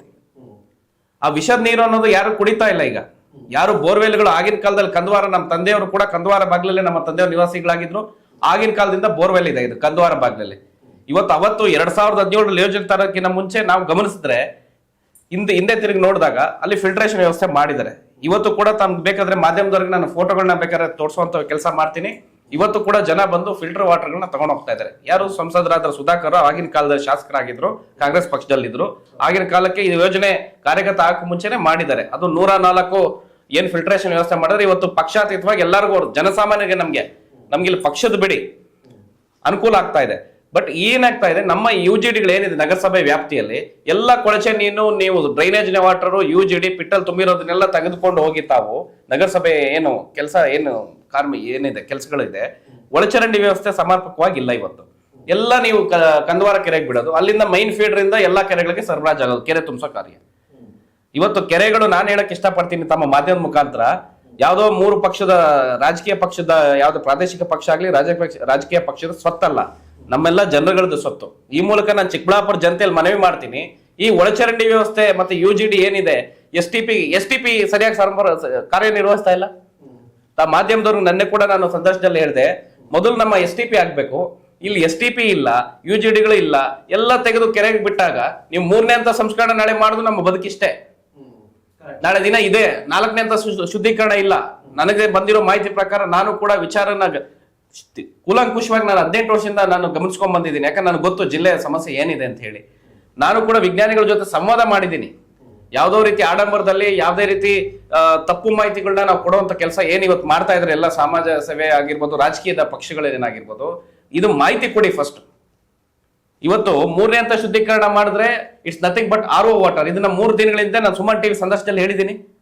3ನೇ ಹಂತ ಶುದ್ಧೀಕರಣ ಮಾಡಿ RO ವಾಟರ್ ಕೊಳಚೆ ನೀರು ಅಂತ ನಮ್ಗೆ ಗೊತ್ತು, ಮತ್ತೆ ಅದನ್ನೇ ಫಿಲ್ಟರ್ ಮಾಡಿ ನಮ್ಗೆ ಕೊಡುವಂತ ಕೆಲಸನ ಅದೇ ನೀರು ಕುಡಿಬೇಕು. ಯಾರು ಕುಡಿತಾ ಇಲ್ಲ ಇಲ್ಲಿ. ಇದರಿಂದ ಏನ್ ಅಂತರ್ಜಲ ಮಟ್ಟ ಕಲುಷಿತಗೊಳ್ತಾ ಇದೆ ಅಂತ ಒಂದು ಆರೋಪ ಇದೆ. ವಿಜ್ಞಾನಿಗಳು ಕೇಳಿದ್ರೆ ಇಲ್ಲ ಇದು ಕಲುಷಿತಗೊಳ್ತಾ ಇಲ್ಲ, ನಮ್ದು ಫಿಲ್ಟ್ರೇಷನ್ ಆಗಿ ಬರ್ತಾ ಇದೆ ನೀರು, ಏನು ದ್ವಿತೀಯಾಂತ ಸಂಸ್ಕರಣೆಯಿಂದ ಏನ್ ಫಿಲ್ಟ್ರೇಷನ್ ಆಗಿ ಬರ್ತಾ ಇದೆ ಅಂತ. ಮತ್ತೆ ಕೂಡ ನಾನು ಕೇಳಿದೆ ತೃತೀಯಾಂತ ಸಂಸ್ಕರಣೆ ಮಾಡಿದಾಗ ಇದರಿಂದ ಏನ್ ಲಾಭ, RO ವಾಟರ್. ಈಗ ಮೊನ್ನೆ ಕೂಡ ಮಾಧ್ಯಮದಲ್ಲಿ ನಾವು ಟಾಯ್ಲೆಟ್ ವಾಟರ್ನ ಫ್ಲಶ್ ಮಾಡಿ, ಇವತ್ತು ತಾವು ಗಮನಿಸಿರ್ಬೋದು ನಗರವಾಸಿಗಳು ಏನಿದ್ದಾರೆ ಅಪಾರ್ಟ್ಮೆಂಟ್ ಅಲ್ಲಿ STP ಫ್ಲಶ್ಗೆ ಮತ್ತೆ ಏನು ಗಾರ್ಡನಿಂಗ್ ಮಾತ್ರ ಉಪಯೋಗಿಸ್ತಾರೆ, ಯಾರು ಕೂಡ ಕುಡಿಯೋದಕ್ಕೆ ಉಪಯೋಗಿಸಲ್ಲ. ಟೆರಿಷರಿ ಟ್ರೀಟ್ಮೆಂಟ್ ಅಂತ ಹೇಳ್ತಾರೆ. ಟೆರಿಷರಿ ಟ್ರೀಟ್ಮೆಂಟ್ ಆದ ನಂತರ ಇದು ಈಕ್ವಲ್ ಟು ಡೆಡ್ ವಾಟರ್. ನೀವು ಬಿಸ್ಲೇರಿ ನೀರಿನಲ್ಲಿ ಹೋಗಿ ಯಾರು ಕೂಡ ಟಾಯ್ಲೆಟ್ ಫ್ಲಶ್ ವಾಟರ್ನ ಮಾಡೋದಕ್ಕೆ ಹೋಗಲ್ಲ. ಅದೇ ರೀತಿ ಬಿಸ್ಲರಿ ವಾಟರ್ಗಳನ್ನ ತಗೊಂಡು ವ್ಯವಸಾಯ ಮಾಡೋದಕ್ಕೆ ಯೋಗ್ಯ ಆಗಲ್ಲ. ಇದು ತಾವು ವಿಜ್ಞಾನಿಗಳು ತಿಳಿಸಿದ್ದಾರೆ. ಇವತ್ತು ಸರ್ಕಾರ ಯಾರೇ ಇರಲಿ, ನಮಗೆ ಜನಗಳಿಗೆ ಮಾಹಿತಿನ ಕೊಡಿ, ವಿಜ್ಞಾನಿಗಳು ಕರೆದು ಒಂದು ಸಭೆ ಸೇರಿಸಿ, ಇದು ಅಥವಾ ಮಾಧ್ಯಮಗಳ ಮುಖಾಂತರ ಒಂದು ಸಂವಾದ ಏರ್ಪಡಿಸಿ ಇದೇ ರೀತಿ ವಿಚಾರಗಳನ್ನ ಆಚೆ ತನ್ನಿ. ಅವತ್ತಿಗೆ ನಮ್ಗೆ ಇಲ್ಲೇನಾಗಿದೆ, ಒಬ್ರು ಬಂದು ವಿಷದ ನೀರು ಅಂತಾರೆ, ಒಂದು ಗೊಂದಲ ವಾತಾವರಣ ಸೃಷ್ಟಿ ಆಗ್ತಾ ಇದೆ ಸರ್. ಇವತ್ತು ಚಿಕ್ಕಬಳ್ಳಾಪುರದಲ್ಲಿ ಯಾರು ವಿಷದ ನೀರು ಯಾರು ಕೊಡ್ತಾ ಇದ್ದಾರೆ, ವಿಷದ ನೀರು ಅಂತಾರೆ, ಇನ್ನೊಂದು ರೀತಿ ಟಾಯ್ಲೆಟ್ ನೀರ್ನ ಸರಬರಾಜು ಮಾಡ್ತಾ ಇದ್ದಾರೆ ನಗರಸಭೆಯವರು ಅಂತಾರೆ. ಇವತ್ತು ಫಿಲ್ಟರ್, ಈಗ ಇದೇ ಕಂದವಾರ ಕೆರೆ ಪಕ್ಕದಲ್ಲಿ ಫಿಲ್ಟರ್ ನೀರು ಕುಡಿತಾ ಇದ್ದಾರೆ, ಯಾರು ಕೂಡ ಟಾಯ್ಲೆಟ್ ನೀರು ಯಾರು ಕುಡಿತಾ ಇಲ್ಲ. ಆ ರೀತಿ ಕೆಳಮಟ್ಟಕ್ಕೆ ಚಿಕ್ಕಬಳ್ಳಾಪುರದ ನಾಗರಿಕರು ಯಾರು ಇಳಿದಿಲ್ಲ. ಇವತ್ತು ತಮ್ಮ ರಾಜಕೀಯ ಉದ್ದೇಶಗಳಿಗೆ, ತಮ್ಮ ರಾಜಕೀಯಗಳ ಬೆಳೆ ಬೇಯಿಸ್ಕೊಳೋದಕ್ಕೆ ಜನಸಾಮಾನ್ಯರಿಗೆ ತಪ್ಪು ಮಾಹಿತಿ ಮೊದಲು. ಇದರಿಂದ ಹೋರಾಟ ಏನಾಗ್ಬೇಕು, ನಿಜವಾದ ಹೋರಾಟ ಆಗ್ಬೇಕಾದ್ರೆ ಚಿಕ್ಕಬಳ್ಳಾಪುರದಲ್ಲಿ UGD ವ್ಯವಸ್ಥೆ, ನಾನು ಶಾಸಕರಲ್ಲಿ ಮನವಿ ಮಾಡಿದ್ದೀನಿ ಮೊನ್ನೆ ಕೂಡ. ಅದೇ ರೀತಿ ಈಗ ನಮ್ಮ ಮಿತ್ರರಾದ ಆದಿನಾರಾಯಣ ಅವ್ರು ಹೇಳಿದ್ರು ಮನವಿ ಪತ್ರ ಕೊಡಿ ಅಂತ. ಈಗ ತಮ್ಮ ಮಾಧ್ಯಮ ಮುಖಾಂತರ ಹೇಳ್ಬೇಕಂದ್ರೆ ಎಲ್ಲರೂ ಕೂಡ ಮನವಿ ಪತ್ರ ರೆಡಿ ಮಾಡಿದ್ದೀನಿ ನಾನು. ಯಾಕಂದ್ರೆ ನಾವು ಜನಸಾಮಾನ್ಯರ ಹೋರಾಟ ಏನಂದ್ರೆ, ಇವತ್ತು ಒಬ್ರು ಬಂದು ಹೇಳ್ತಾರೆ ಕೊಳಚೆ ನೀರು ಕುಡಿಸ್ತಾ ಇದೀವಿ ಅಂತ. ಯಾರು ಕುಡಿತಾ ಇದ್ರೆ ಕೊಳಚೆ ನೀರು? ನಾವು ಈ ಮಾಧ್ಯಮಕ್ಕೆ ಯಾರು ಕೂಡ ಕೊಳಚೆ ನೀರು ಕುಡಿತಾ ಇಲ್ಲ. ಅವರ ಒಂದು ಆರ್ಥಿಕತೆಗೆ ತಕ್ಕಂಗೆ 5 ರೂಪಾಯಿ ವಾಟರ್, ಫಿಲ್ಟರ್ ವಾಟರ್ ಕುಡಿತಾ ಇದ್ದಾರೆ. ನಾವು ಚಿಕ್ಕ ವಯಸ್ಸಿದ್ದಾಗ ಬೋರ್ವೆಲ್ ಅಲ್ಲಿ ಡೈರೆಕ್ಟ್ ಆಗಿ ನಾನೇ ಕೂಡ ಬೋರ್ವೆಲ್ ವಾಟರ್ ಕುಡಿದೀನಿ. ಅವತ್ತು ಅಂತರ್ಜಲದ ಮಟ್ಟದ ಬೇರೆ ಇತ್ತು, ಈ ರೀತಿ ಕಲುಷಿತಗೊಂಡಿಲ್ಲ. ಇವತ್ತು ಕೈಗಾರಿಕೆಗಳು ಏನಾಗಿದ್ದಾವೆ, ಕೈಗಾರಿಕಾ ತ್ಯಾಜ್ಯಗಳು ಒಂದು ಕಡೆ, ಈ ರೀತಿ UGD ತ್ಯಾಜ್ಯಗಳನ್ನೆಲ್ಲ ಬಿಟ್ಟಾಗ ಇವತ್ತು ನಾನೇನ್ ಹೇಳ್ತಾ ಇದ್ದೀನಿ, ನಮ್ಮ ಕೆರೆಗಳನ್ನ ಸಂರಕ್ಷಣೆ ಮಾಡ್ಕೊಬೇಕು ಪ್ರತಿಯೊಬ್ಬ ನಾಗರಿಕರು. ಅದೇ ರೀತಿ ನಗರಸಭೆ ಕೂಡ ಇದು ಹೊಂದಿಕೊಂಡಂತ ಇದೆ, ಇದು ನಗರಸಭೆ ಜವಾಬ್ದಾರಿ ಬರುತ್ತೆ. ನಗರಸಭೆಯವರು ಕೂಡ ಇದನ್ನ ಕೂಲಂಕುಷ ಪರಿಶೀಲನೆ ಮಾಡಬೇಕು. ಶಾಸಕರಲ್ಲಿ ಅನುದಾನ ಬಿಡುಗಡೆ ಮಾಡಿಸಿ ಈ ಕಾರ್ಯಗಳನ್ನು ಪೂರ್ಣಗೊಳಿಸಿ. ಭಾಗಶಃ ನಮ್ಗೆ ಏನ್ ತೊಂದರೆಗಳು ಅನುಭವಿಸ್ತಾ ಇದೆ ಇವತ್ತು, ಈ ಕೆರೆ ಮಲಿನ ಆಗೊಂದು ಆರೋಗ್ಯದ ಸಮಸ್ಯೆಗಳಾಗ, ಸೊಳ್ಳೆಗಳು ಜಾಸ್ತಿ ಇದೆ. ಮೊನ್ನೆ ಕೂಡ ಮಾಧ್ಯಮದಲ್ಲಿ ಹಲವಾರು ಮಾಧ್ಯಮಗಳಲ್ಲಿ ನೋಡಿದೀನಿ, ಪಾಪ ಹೆಣ್ಮಕ್ಳು ಬಂದು ಸೊಳ್ಳೆಗಳು ಜಾಸ್ತಿ ಆಗಿದೆ, ಇದರಿಂದ ತೊಂದರೆ ಆಗ್ತಾ ಇದೆ. ತಾವು ಮಾಧ್ಯಮದವ್ರು ಹೋಗಿ ತೋರಿಸಿದ್ರೆ ಎಲ್ಲಾ ರೀತಿಯಾದ ನನಗೆ ದಾಖಲೆಗಳು ನನ್ನ ಹತ್ರ ಇದೆ. ತಾವು ಅನುಮತಿ ಕೊಟ್ರೆ ಎಲ್ಲಾ ರೀತಿಯಲ್ಲೂ ನಾನು ತೋರಿಸ್ತೀನಿ. ಇವತ್ತು 3 ಕೆರೆಗಳು ಕಲುಷಿತಗೊಳ್ತಾ ಇದೆ ಸರ್. ಅದೇ HN ವ್ಯಾಲಿಯಿಂದ ಬೇರೆ ಕಡೆ ಹೋಗ್ತಾ ಇರೋ ನೀರುಗಳು ನಾನು ಕೂಡ ಗುರಾಲ್ದಿನೇ ಪಾಯಿಂಟ್ ನೋಡಿದ್ದೀನಿ, ನನ್ನ ಹತ್ರ ವಿಡಿಯೋ ಇದೆ, ತಮ್ಗೆ ತೋರಿಸ್ತೀನಿ ಮಾಧ್ಯಮದ ಮುಖಾಂತರ. ಯಾಕೆ ಆ ನೀರು ಕಲುಷಿತಗೊಳ್ತಾ ಇಲ್ಲ? ಜನಗಳ ಜವಾಬ್ದಾರಿ ಇದೆ. ನಾನು ಹೇಳ್ತಾ ಇದ್ದೀನಿ, ನಮ್ಮಂತ ಸಾಮಾನ್ಯ ಜನರು ಏನಿದ್ದಾರೆ ಇವತ್ತು ಜನರು ನಗರಸಭೆ ವ್ಯಾಪ್ತಿಯಲ್ಲಿ, ಇವ್ರ ಜವಾಬ್ದಾರಿ ಇದೆ. ನಾವು ಜಾಗೃತಿಯಿಂದ ವರ್ತನೆ ಮಾಡಿದಾಗ ಮಾತ್ರ ನಾವು ಪರಿಸರನ ಕಾಪಾಡ್ಕೊಬೇಕಾಗುತ್ತೆ, ಕೆರೆ ಸಂರಕ್ಷಣೆ ಮಾಡ್ದಂಗೆ ಆಗುತ್ತೆ. ಇಲ್ಲಿ ಅವ್ರು ಸಂರಕ್ಷಣೆ ಮಾಡೋದಿನ ನಾವೇ ಜವಾಬ್ದಾರಿಯನ್ನು ಮರೆತು ನಗರಸಭೆಯವರು ಕೂಡ ಅದಕ್ಕೆ ನಿರ್ಲಕ್ಷ್ಯ ವಹಿಸಿದಾಗ ಎಲ್ಲೋ ಒಂದು ಮೂಲೆಯಲ್ಲಿ ಸಂಸ್ಕರಣೆ ಆಗಿರೋ ನೀರು ಮಲಿನಗೊಳ್ತಾ ಇದೆ. ಇವತ್ತು ಇದಕ್ಕೆ ಹೋರಾಟ ಮಾಡ್ಬೇಕಾಗಿರೋದು ಬಂದಲ್ಲ, ಇನ್ನೊಂದಲ್ಲ, ಮತ್ತಲ್ಲ. ನಮ್ಮ ನಗರಸಭೆ, ನಗರ ಜನಕ್ಕೆ ಏನ್ ತೊಂದರೆ ಆಗಿದೆ, ನಗರ ನಿವಾಸಿಗಳು ಒಟ್ಟಾಗಿ ಇದಕ್ಕೆ ಹೋರಾಟ ಮಾಡಿ. ಒಳ್ಳೆ ಆಯಾಮ ಕೊಟ್ಟಿದ್ದೀರಿ ಆದಿನಾರಾಯಣ ಸರ್. ನೀವು ಹೇಳ್ತಾ ಇರುವಂಥದ್ದು ಒಂದೇನು ಅಂತ ಹೇಳಿದ್ರೆ, 3ನೇ ಹಂತದ ಶುದ್ಧೀಕರಣ ಅಂತ ಒಂದು ಪಾಯಿಂಟ್ ಹೇಳಿದ್ದು. 3ನೇ ಹಂತದ ಶುದ್ಧೀಕರಣ ಆದರೂ ಕೂಡ ಏನು ಯೂಸ್ ಆಗುತ್ತೆ ಅನ್ನೋದು ಪ್ರಶ್ನೆ ಒಂದು ಬರುತ್ತೆ. ಇದ್ರ ಜೊತೆಗೆ ಪ್ರತಿ ಬಾರಿ ಕೂಡ ಶಾಸಕರು ಮಾತಾಡ್ತಿರೋದು ಏನಂದ್ರೆ, ನನ್ನ ಅಧಿಕಾರದ ಅವಧಿ ಮತ್ತೆ ನನಗೆ ಆ ಪವರ್ ಇಲ್ಲ ಅಂತ ಹೇಳ್ಬಿಟ್ಟು. ಈಗ ಇರೋ ಪವರ್ ಬಗ್ಗೆ ಮಾತನಾಡೋದಾದ್ರೆ ಸರ್ ಒಂದು ಮಾತು ಹೇಳ್ತಾ ಇದ್ರು, ಈ ಲೋಕಲ್ ಲೆವೆಲಲ್ಲಿ ಸ್ಥಳೀಯವಾಗಿರುವಂತಹ ಆಡಳಿತ ಏನ್ ಮಾಡ್ತಾ ಇದೆ. ನನಗೆ ಈಗಾಗಲೇ ಬರುವಾಗ ಹೇಳ್ತಾ ಇದ್ರು, ಈ ಡ್ರೈನೇಜ್ ವಾಟರ್ ಆಗಿರ್ಬೋದು, ಒಳಚರಂಡಿ ವ್ಯವಸ್ಥೆ, ನೀರೆಲ್ಲವೂ ಕೂಡ ಈ ಆಲ್ರೆಡಿ ಹೋಗ್ತಾ ಇರುವಂಥ ಕೆರೆಗಳಿಗೆ ಹೋಗ್ತಾ ಇದೆ. ಅದು ಶುದ್ಧೀಕರಣ ಹಾಕಿ ಒಂದ್ ಕಡೆ ಬರ್ತಾ ಇದ್ರೆ, ಇಲ್ಲಿ ಚಿಕ್ಕಬಳ್ಳಾಪುರದಲ್ಲಿ ಏನಾಗ್ತಾ ಇದೆ ಅಂದ್ರೆ, ಇರೋ ಕೈಗಾರಿಕೆಗಳು ಮತ್ತೆ ಈ ಒಳಚರಂಡಿ, ಡ್ರೈನೇಜ್ ಎಲ್ಲವೂ ಕೂಡ ಮತ್ತೆ ಅದೇ ಕೆರೆಗೆ ಹೋದ್ರೆ ಇಲ್ಲಿ ಶುದ್ಧೀಕರಣ ಆಗಿ ಏನು ಯೂಸ್ ಆಗ್ತಾ ಇದೆ, 3ನೇ ಹಂತದ ಶುದ್ಧೀಕರಣ ಆದ್ಮೇಲೆ ಏನು ಯೂಸ್ ಆಗುತ್ತೆ. ಅಟ್ಲೀಸ್ಟ್ ಈ ಲೋಕಲ್ ಗೌರ್ಮೆಂಟ್ ಅಂತೂ ನಿಮ್ಮ ಅಂಡರಲ್ಲೇ ಬರುತ್ತೆ, ಅದನ್ನ ಕಂಟ್ರೋಲ್ ಮಾಡ್ಬೋದಲ್ಲ, ಅದ್ರ ಬಗ್ಗೆ ನಾಲೆಡ್ಜ್ ಕೊಡ್ಬೋದಲ್ವಾ? ಪ್ರಶ್ನೆ ಒಳ್ಳೆ. ಈ ಹಿಂದೆ ಇದ್ದಂತ ಒಬ್ಬ ಅಭಿವೃದ್ಧಿ ಹರಕಾರರಾದಂಥ ಡಾಕ್ಟರ್ ಕೆ ಸುಧಾಕರ್ UGD ಮಾಡಿರ್ಲಿಲ್ಲ. ಯಾಕಂತಂದ್ರೆ ಅಭಿವೃದ್ಧಿ ಹರಕಾರರು ಬರೀ ಪತ್ರಕ್ಕಷ್ಟೇ ಸೀಮಿತ ಆಗಿತ್ತು, ಪದಗಳಿಗಷ್ಟೇ ಸೀಮಿತ ಆಗಿತ್ತು. ನಮ್ಮ ಪ್ರದೀಪ್ ಈಶ್ವರ್ ಸಾಹೇಬರು ಬಂದ ಮೇಲೆ ಬಹುತೇಕ ನಗರದಲ್ಲಿ 65%, 65% UGD ಕೆಲಸ ಮುಗಿಸಿದ್ದಾರೆ. ಯಾಕಂದ್ರೆ ವಿಶೇಷವಾಗಿ ನಮ್ಮ ಮುಖ್ಯಮಂತ್ರಿಗಳ ಹತ್ರ ಹೋಗ್ಬಿಟ್ಟು ಅನುದಾನ ಹಾಕ್ಸ್ಕೊಂಡು, ನಗರದಲ್ಲಿ ಈ ಥರ ಸಮಸ್ಯೆ ಇದೆ, ಇದರಿಂದ ಚರಂಡಿ ವ್ಯವಸ್ಥೆ ಇಲ್ಲದೆ, ಒಂದು ಜನಕ್ಕೆ ನೈರ್ಮಲ್ಯವಾದ ಒಂದು ವಾತಾವರಣ ಸಿಗ್ತಾ ಇಲ್ಲ, ಹಾಗಾಗ್ಬಿಟ್ಟು ದಯವಿಟ್ಟು ನನಗೆ ಸ್ಪೆಷಲ್ ಪ್ಯಾಕೇಜ್ ಅಲ್ಲಿ ಬೇಕು ಅಂತ ಹೇಳ್ಬಿಟ್ಟು ಚಿಕ್ಕಬಳ್ಳಾಪುರ ನಗರಕ್ಕೇನೆ ಸುಮಾರು 106 ಕೋಟಿ ತಗೊಬಂದ್ಬಿಟ್ಟು ಯುಜಿಡಿಗೆ ವ್ಯವಸ್ಥೆ ಮಾಡ್ತಾ ಇದ್ದಾರೆ. ಬಟ್ ಇನ್ನೊಂದು ನೀರಿನ ಕೆಲಸ ಆಗಿದೆ. ನನ್ನ ಮಿತ್ರನ್ ಕೇಳಿ, ಇವ್ರು 3 ಜನನ ಕೇಳಿ, ಕೆಲಸ ಆಗಿದೆ. ನಮ್ಮ ಜಯಕುಮಾರ್ ಅಣ್ಣನ್ ಕೇಳಿ, 65% ಯುಜಿಡಿ ಕೆಲಸ ಆಗಿದೆ. ಈ ಹಿಂದೆ ಇದ್ದಂತ ಸಿಂಗಾಪುರ್ ಮಾಡ್ತೀನಿ ಅಂತ ಹೇಳಿದ್ರಲ್ಲ ಡಾಕ್ಟರ್ ಕೆ ಸುಧಾಕರ್ ಅವರು, ಸಿಂಗಾಪುರ್ ಅವಶ್ಯಕತೆ ಇರಲಿಲ್ಲ ಸರ್, ಚಿಕ್ಕಬಳ್ಳಾಪುರ ಕೆಲಸ ಮಾಡಿದ್ರೆ ಸಾಕಾಗಿರೋದು. ಯಾಕಂದ್ರೆ ಅವರು ಸಿಂಗಾಪುರ್ ಮಾಡ್ತೀನಿ ಅಂತ ಹೇಳ್ಬಿಟ್ಟು ಯಾಮರ್ಸ್ಬಿಟ್ಟು ನಮ್ಮನ್ನ ಬೇರೆ ತರ ಮಾಡ್ಬಿಟ್ರು. ಬೇಡ, ಜಾಸ್ತಿ ಮಾತಾಡೋದು ಅವಶ್ಯಕತೆ ಇಲ್ಲ. ಸಿಂಗಾಪುರ್ ಮಾಡಿದ್ರೆ ಇವತ್ತು ಈ ಅವಶ್ಯಕತೆ ಇರಲಿಲ್ಲ. ಬಟ್ ನಮ್ಮ ಪ್ರದೀಪ್ ಈಶ್ವರ್ ಸಾಹೇಬ್ ಬಂದ ಮೇಲೆ ನಗರದಲ್ಲಿ ಕೆಲಸಗಳು ನಡೀತಾ ಇರೋದು. ಮಿಗ್ಲಾಗಿ ಬಂದ್ಬಿಡ್ತೀನಿ, ಅಧಿಕಾರ ಬೇಕು ಅಂತ ಹೇಳ್ಬಿಟ್ಟು ನಗರಸಭೆ ಕೋನ್ಸರ್ಗಳೆಲ್ಲ ದುಡ್ಡು ಕೊಟ್ಟು ಕೊಂಡ್ಕೊಂಡು ವಿದೇಶ ಪ್ರವಾಸ ಕಳಿಸಿ ಎಲ್ಲೆಲ್ಲೋ ಹೋಗ್ಬಿಟ್ಟು ನಗರಸಭೆನ ಅಧಿಕಾರ ತಗೊಂಡ್ರಲ್ವಾ? ಏನ್ ಮಾಡ್ತಾ ಇದ್ರೆ ಸರ್ ನೀವು? ಅದೇ ನಗರಸಭೆಯ ಅಧ್ಯಕ್ಷ ಗಜೇಂದ್ರ ಅನ್ನೋನು, ಅದೇ ಇವತ್ತು ಯಾರು ಪ್ರತಿಭಟನೆ ಮಾಡಿ ನೆನ್ನೆ ಏನು ಹೆಸರು ತಗೊಂಡಿದ್ದಾರೆ ಅವರು ಸರ್, ಕೆರೆ ಬಫರ್ ಝೋನಲ್ಲಿ, ಕೆರೆ ಪಕ್ಕದಲ್ಲಿ ಬಫರ್ ಝೋನ್ಗಳಲ್ಲಿ ಹೇಳ್ಬಿಡ್ತೀನಿ, ಕಂದವಾರ ಕೆಳಗಡೆ ಒಂದು ಲೆವೆಟ್ಟು, ಇಲ್ಲಿ ಮಹಿಳಾ ಕಾಲೇಜು ಪಕ್ಕದಲ್ಲಿ ಹೊಸಕೆರೆ ಪಕ್ಕದಲ್ಲಿ ಒಂದು ಲೆವೆಟ್ಟು, ಮತ್ತೆ ಶ್ರೀ ರಂಗಧಾಮ ಕೆರೆ ಪಕ್ಕದಲ್ಲಿ ಶ್ರೀರಂಗ ಕುಟೀರ ಸರ್, ಇವೆಲ್ಲ ಕೆರೆಗೆ ಅಂಟ್ಕೊಂಡಿದ್ದಾವೆ ಲೇಔಟ್ಗಳು. ಇದರ STP UGD ಯಾವ ವ್ಯವಸ್ಥೆಯಲ್ಲಿ ಇದೆ ಅಂತ ದಯವಿಟ್ಟು ನಿಮ್ಮ ಸುಮಾನ್ ಟಿವಿ ಅವ್ರ ಜನಕ್ಕೆ ತಿಳಿಸ್ಬೇಕು. ಯಾಕಂದ್ರೆ ಬಫರ್ ಝೋನಲ್ಲಿ 50 ಲಕ್ಷ ಕೊಟ್ಟು ಜಾಗ ತಗೊಳ್ಳೋದು, 5 ಕೋಟಿ ದುಡ್ಡು ಮಾಡ್ಕೊಳ್ಳೋದು ಸರ್. STP ಓವರ್ಫ್ಲೋ ಎಲ್ಲ ಹೋಗ್ತಾ ಇದೆ. ಕೆರೆ ಪಕ್ಕದಲ್ಲಿ ಲೆವೆಟ್ ಮಾಡ್ಬಿಟ್ಟು ಆ ಮಲಿನವಾದಂತ ಒಂದು ಏನು ತ್ಯಾಜ್ಯ ಇದೆ ತಗೊಂಡೋಗ್ಬಿಟ್ಟು ಕೆರೆಗೆ ಬಿಟ್ಬಿಟ್ರೆ ಎಲ್ಲೇ ಸರ್ ಕೆರೆ ನೈರ್ಮಲ್ಯವಾಗಿರುತ್ತೆ? ಇವತ್ತು ಏನು ನಿನ್ನೆ ಯಲಹಂಕ ವಿಶ್ವನಾಥ್ನವ್ರು ಕರೆಸ್ಬಿಟ್ಟು ಮಾತಾಡಿಸ್ತಾ ಇದ್ರು. ಪಾಪ ಯಲಹಂಕ ವಿಶ್ವನಾಥ್ ಅವ್ರಿಗೆ ಚಿಕ್ಕಬಳ್ಳಾಪುರ ಇತಿಹಾಸ ಗೊತ್ತಿಲ್ಲ ಅನ್ಸುತ್ತೆ. ವಿಶ್ವನಾಥ್ ಅವರು ಸ್ವಲ್ಪ ತಿಳ್ಕೊಂಡು ಮಾತಾಡ್ಬೇಕು. ಏನೋ ಈ ಊರಿನ ಹೆಣ್ಮಕ್ಳು ಏನೋ ಮದುವೆ ಮಾಡ್ಕೊಳ್ಳಲ್ಲ, ಮತ್ತೆ ಇಲ್ಲಿಗೆ ಹೆಣ್ಣು ಕೊಡಲ್ಲ ಅಂತೆಲ್ಲ ಮಾತಾಡ್ತಾ ಇದ್ರು ಸರ್. ಇದೆಲ್ಲ ಜನರ ಮತ್ತೆ ಭಯದ ವಾತಾವರಣ ಸೃಷ್ಟಿ ಮಾಡ್ತಾ ಇದ್ರೆ. ಬಹುಶಃ ನಮ್ಮ ಚಿಕ್ಕಬಳ್ಳಾಪುರದ ಮಾನ ಮರ್ಯಾದೆ ಕಳಿಯಕ್ಕಿಂತ ವ್ಯಕ್ತಿಗಳನ್ನ ಕರ್ಕೊ ಬಂದ್ಬಿಟ್ಟು ಸ್ಟೇಜ್ ಕೊಡ್ತಾ ಇದಾರೆ. ಯಾರು? ಸಂದೀಪ್ ರೆಡ್ಡಿ ಅನ್ನೋರು. ಸಂದೀಪ್ ರೆಡ್ಡಿ ಅನ್ನೋರು ದಯವಿಟ್ಟು ಇಂಥ ಕೆಲಸಗಳು ಮಾಡೋದು ಬಿಡ್ಬೇಕು. ಯಾರನ್ನೋ ಕರ್ಕೊ ಬಂದು ನಮ್ಮ ಕ್ಷೇತ್ರದ ಮಾನ ಮರ್ಯಾದೆ ಹರಾಜ್ ಹಾಕೋದನ್ನ ಹೇಳ್ತಾರೆ. ಇಲ್ಲಿನ ತರಕಾರಿ ತಗೊಳ್ಳಲ್ಲ, ಇಲ್ಲಿನ ಹೂವು ತರ್ಕೊಳ್ಳಲ್ಲ ಸರ್. ನಿಜವಾಗ್ಲೂ ಇವ್ರು ಈ ತರ ಹೇಳ್ತಾ ಇದ್ರೆ ಎಲ್ಲೋ ಒಂದ್ ಕಡೆ ಮಾರ್ಕೆಟ್ ಅಲ್ಲಿ ಚಿಕ್ಕಬಳ್ಳಾಪುರ ತರಕಾರಿ, ಚಿಕ್ಕಬಳ್ಳಾಪುರದ ಹಣ್ಣು, ಚಿಕ್ಕಬಳ್ಳಾಪುರದ ಹೂವು, ಚಿಕ್ಕಬಳ್ಳಾಪುರ ರೇಷ್ಮೆ ಅಂತಂದ್ರೆ ಎಲ್ಲೋ ಒಂದ್ ಕಡೆ ಜನ ಹಿಂದೆ ಮುಂದೆ ನೋಡ್ತಾರೆ ಸರ್. ಈಗಾಗಲೇ ಚಿಕ್ಕಬಳ್ಳಾಪುರ ಜನ ನಲ್ಗೋಗಿದ್ದಾರೆ ಕೆಲವೊಂದು ವಿಚಾರಗಳಲ್ಲಿ. ಯಾರು? ಈ ಅನಧಿಕೃತ BJP ಸರ್ಕಾರ ಇದ್ದಾಗ ಮಾಡಿರೋ ಕೆಲಸಗಳಿಗೆ ಈಗಾಗಲೇ ಜನ ನಲ್ಗೋಗಿದ್ದಾರೆ. ಇಂಥ ಭಯದ ವಾತಾವರಣ ಸೃಷ್ಟಿ ಮಾಡಿದ್ರೆ ಏನಾಗ್ಬೋದು ನೀವು ಒಂದು ಕ್ಷಣ ಯೋಚನೆ ಮಾಡ್ತೀರಾ ಸರ್? ಕೊಳಚೆ ನೀರಲ್ಲಿ ಬೆಳೆದಿರೋ ಒಂದು ತರಕಾರಿ ಯಾರು ತಿನ್ನಕ್ ಇಷ್ಟಪಡಲ್ಲ. ಈ ಮನುಷ್ಯ ಅದೇ ವಿಷದ ನೀರು ಹೇಳ್ತಾರೆ, ವಿಷ ಪ್ರಚಾರ ಅಪಪ್ರಚಾರ ಮಾಡ್ತಾ ಇದ್ರೆ ಸರ್, ನಮ್ಮ ಕ್ಷೇತ್ರದ ಜನ ಏನಾಗ್ಬೇಕು ಸರ್? ಇವತ್ತು ಏನಾಗ್ಬೋದು ಹೇಳಿ? ಇಲ್ಲಿನ ಹೆಣ್ಣು ಕೊಡಲ್ಲ ಈ ಕ್ಷೇತ್ರಕ್ಕೆ, ಚಿಕ್ಕಬಳ್ಳಾಪುರ ಅಂತಂದ್ರೆ ಹೆಣ್ಣು ತಗೊಳ್ಳಲ್ಲ, ಅವ್ರಿಗೆ ಆ ಕಾಯಿಲೆ ಇದೆ, ಡಯಾಲಿಸಿಸ್ ಇದೆ, ಕ್ಯಾನ್ಸರ್ ಇದೆ, ಇನ್ನೊಂದಿದೆ, ಮತ್ತೊಂದಿದೆ. ಈ ತರ ಭಯದ ವಾತಾವರಣ ಸೃಷ್ಟಿ ಮಾಡ್ತಾ ಇದ್ರಲ್ವಾ? ಯಾವ ಸಂದೇಶ ಕೊಡಕ್ ಆಯ್ತು? ಲೆವೆಟ್ ಮಾಡಿದ್ರು, ಅಲ್ಲಿ ಎಲ್ಲೂ STP ಎಲ್ಲಿ ಕೊಟ್ಟಿದ್ದಾರೆ? ಎಲ್ಲಿಗೆ ಹೋಗ್ತಾ ಇದೆ ಅದು? ಓವರ್ಫ್ಲೋ ಆಗಿದೆ, ಎಲ್ಲ ಹೋಗುತ್ತೆ. ಎಲ್ಲ ಕೆರೆ ಪಕ್ಕದಲ್ಲಿ ಇವತ್ತು ಕೆರೆ ತುಂಬ್ಕೊಂತಂದ್ರೆ ಎಲ್ಲ ಲೆವೆಟ್ಗಳು ಮುಚ್ಚೋಗ್ತವೆ. ಇವೆಲ್ಲ ಆಗಬಾರ್ದು. ಇವರ ಒಂದು ರಿಯಲ್ ಎಸ್ಟೇಟ್ ಮಾಫಿಯಾ ಏನ್ ದುಡ್ಡು ಮಾಡ್ಕೊಳಕ್ ಬಂದಿರೋರು ಇವರೆಲ್ಲ real estate mafia sir. Real estate ಮಾಫಿಯಾದಲ್ಲಿ ದುಡ್ಡು ಮಾಡ್ಬೇಕು, ನಾಳೆ ಬೆಳಗ್ಗೆ ಯಾವ್ದೋ ಒಂದು ಚುನಾವಣೆಗೆ ಸ್ಪರ್ಧೆ ಮಾಡಬೇಕು, ಏನೋ ಮಾಡಬೇಕು, ಅಧಿಕಾರ ಪಡಿಬೇಕು ಅನ್ನೋದು ಬಿಟ್ರೆ ಜನರ ಹಿತದೃಷ್ಟಿ ಅನ್ನೋದು ಇಲ್ಲವೇ ಇಲ್ಲ. ಜನರ ಹಿತದೃಷ್ಟಿ ಅನ್ನೋದು ಇದ್ರೆ ಇಷ್ಟು ಅಪಪ್ರಚಾರ ಮಾಡ್ತಲ್ಲ, ಇಷ್ಟು ಬಿಚ್ಚ ಪ್ರಚಾರ ಮಾಡ್ತಲ್ಲ. ನಿನ್ನೆ ಹೇಳ್ತಾ ಇದ್ರು, ನಾನು ಕೇಳ್ತಾ ಇದ್ದೆ, ಏನೋ BJP ಪ್ರಶ್ನೆ ಮಾಡಬಾರ್ದಂತೆ, BJP ನಾಯಕರ ಬಗ್ಗೆ ಮಾತಾಡಬಾರ್ದಂತೆ, ಮುಂದೆ ಮಾರಿ ಹಬ್ಬ ಇದೆ ಅಂತೆ. ಸರ್, ಪ್ರಶ್ನೆ ಮಾಡಿದ್ರೆ BJP ನಾಯಕರನ್ನ, ಮೋದಿಯವರನ್ನ ಪ್ರಶ್ನೆ ಮಾಡಿದ್ರೆ ಮುಂದೆ ಮಾರಿ ಹಬ್ಬ ಕಾದಿದೆಯಂತೆ, ಅಧಿಕಾರದ ಸ್ಥಿತಿಗತಿಗಳು ಬದಲಾಗ್ತಾವಂತೆ, ಏನೋ ನೋಡ್ಕೊಂತಾರಂತೆ.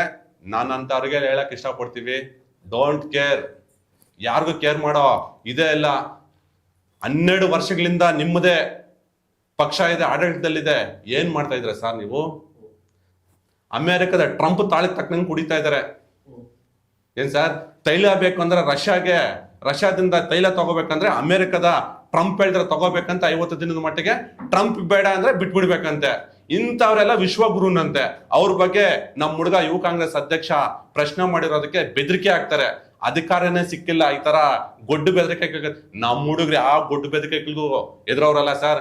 ನಾವು ಇನ್ಕ್ಲೂಡಿಂಗ್ ಯಾರೇ ಆಗ್ಲಿ ನಮ್ಮ ಕಾಂಗ್ರೆಸ್ ಪಕ್ಷದ ಕಾರ್ಯಕರ್ತರು ನಿಷ್ಪಕ್ಷಪಾತವಾಗಿ ಕೆಲಸ ಮಾಡ್ತಾ ಇದ್ರೆ. ಇವತ್ತು ಏನ್ ಕೇಂದ್ರ ಸರ್ಕಾರ ಲೋಪದೋಷಗಳಿದಾವೆ ಅವೆಲ್ಲ ಎತ್ತು ತೋರಿಸ್ತಾ ಇದ್ರೆ. ಈ ಗೊಡ್ಡು ಬೆದರಿಕೆಗೆ ಆಗೋ ನಾಯಕರಿಗೆ ಯಾರು ಕೇರ್ ಮಾಡಲ್ಲ. ಬಟ್ ಹೇಳ್ಬಿಡ್ತೀನಿ ಕೇಳಿ, ಈ ಮಲಿನಕ್ಕೆ ಅನಧಿಕೃತ ಲೇಔಟ್ಗಳು ಕಾರಣ.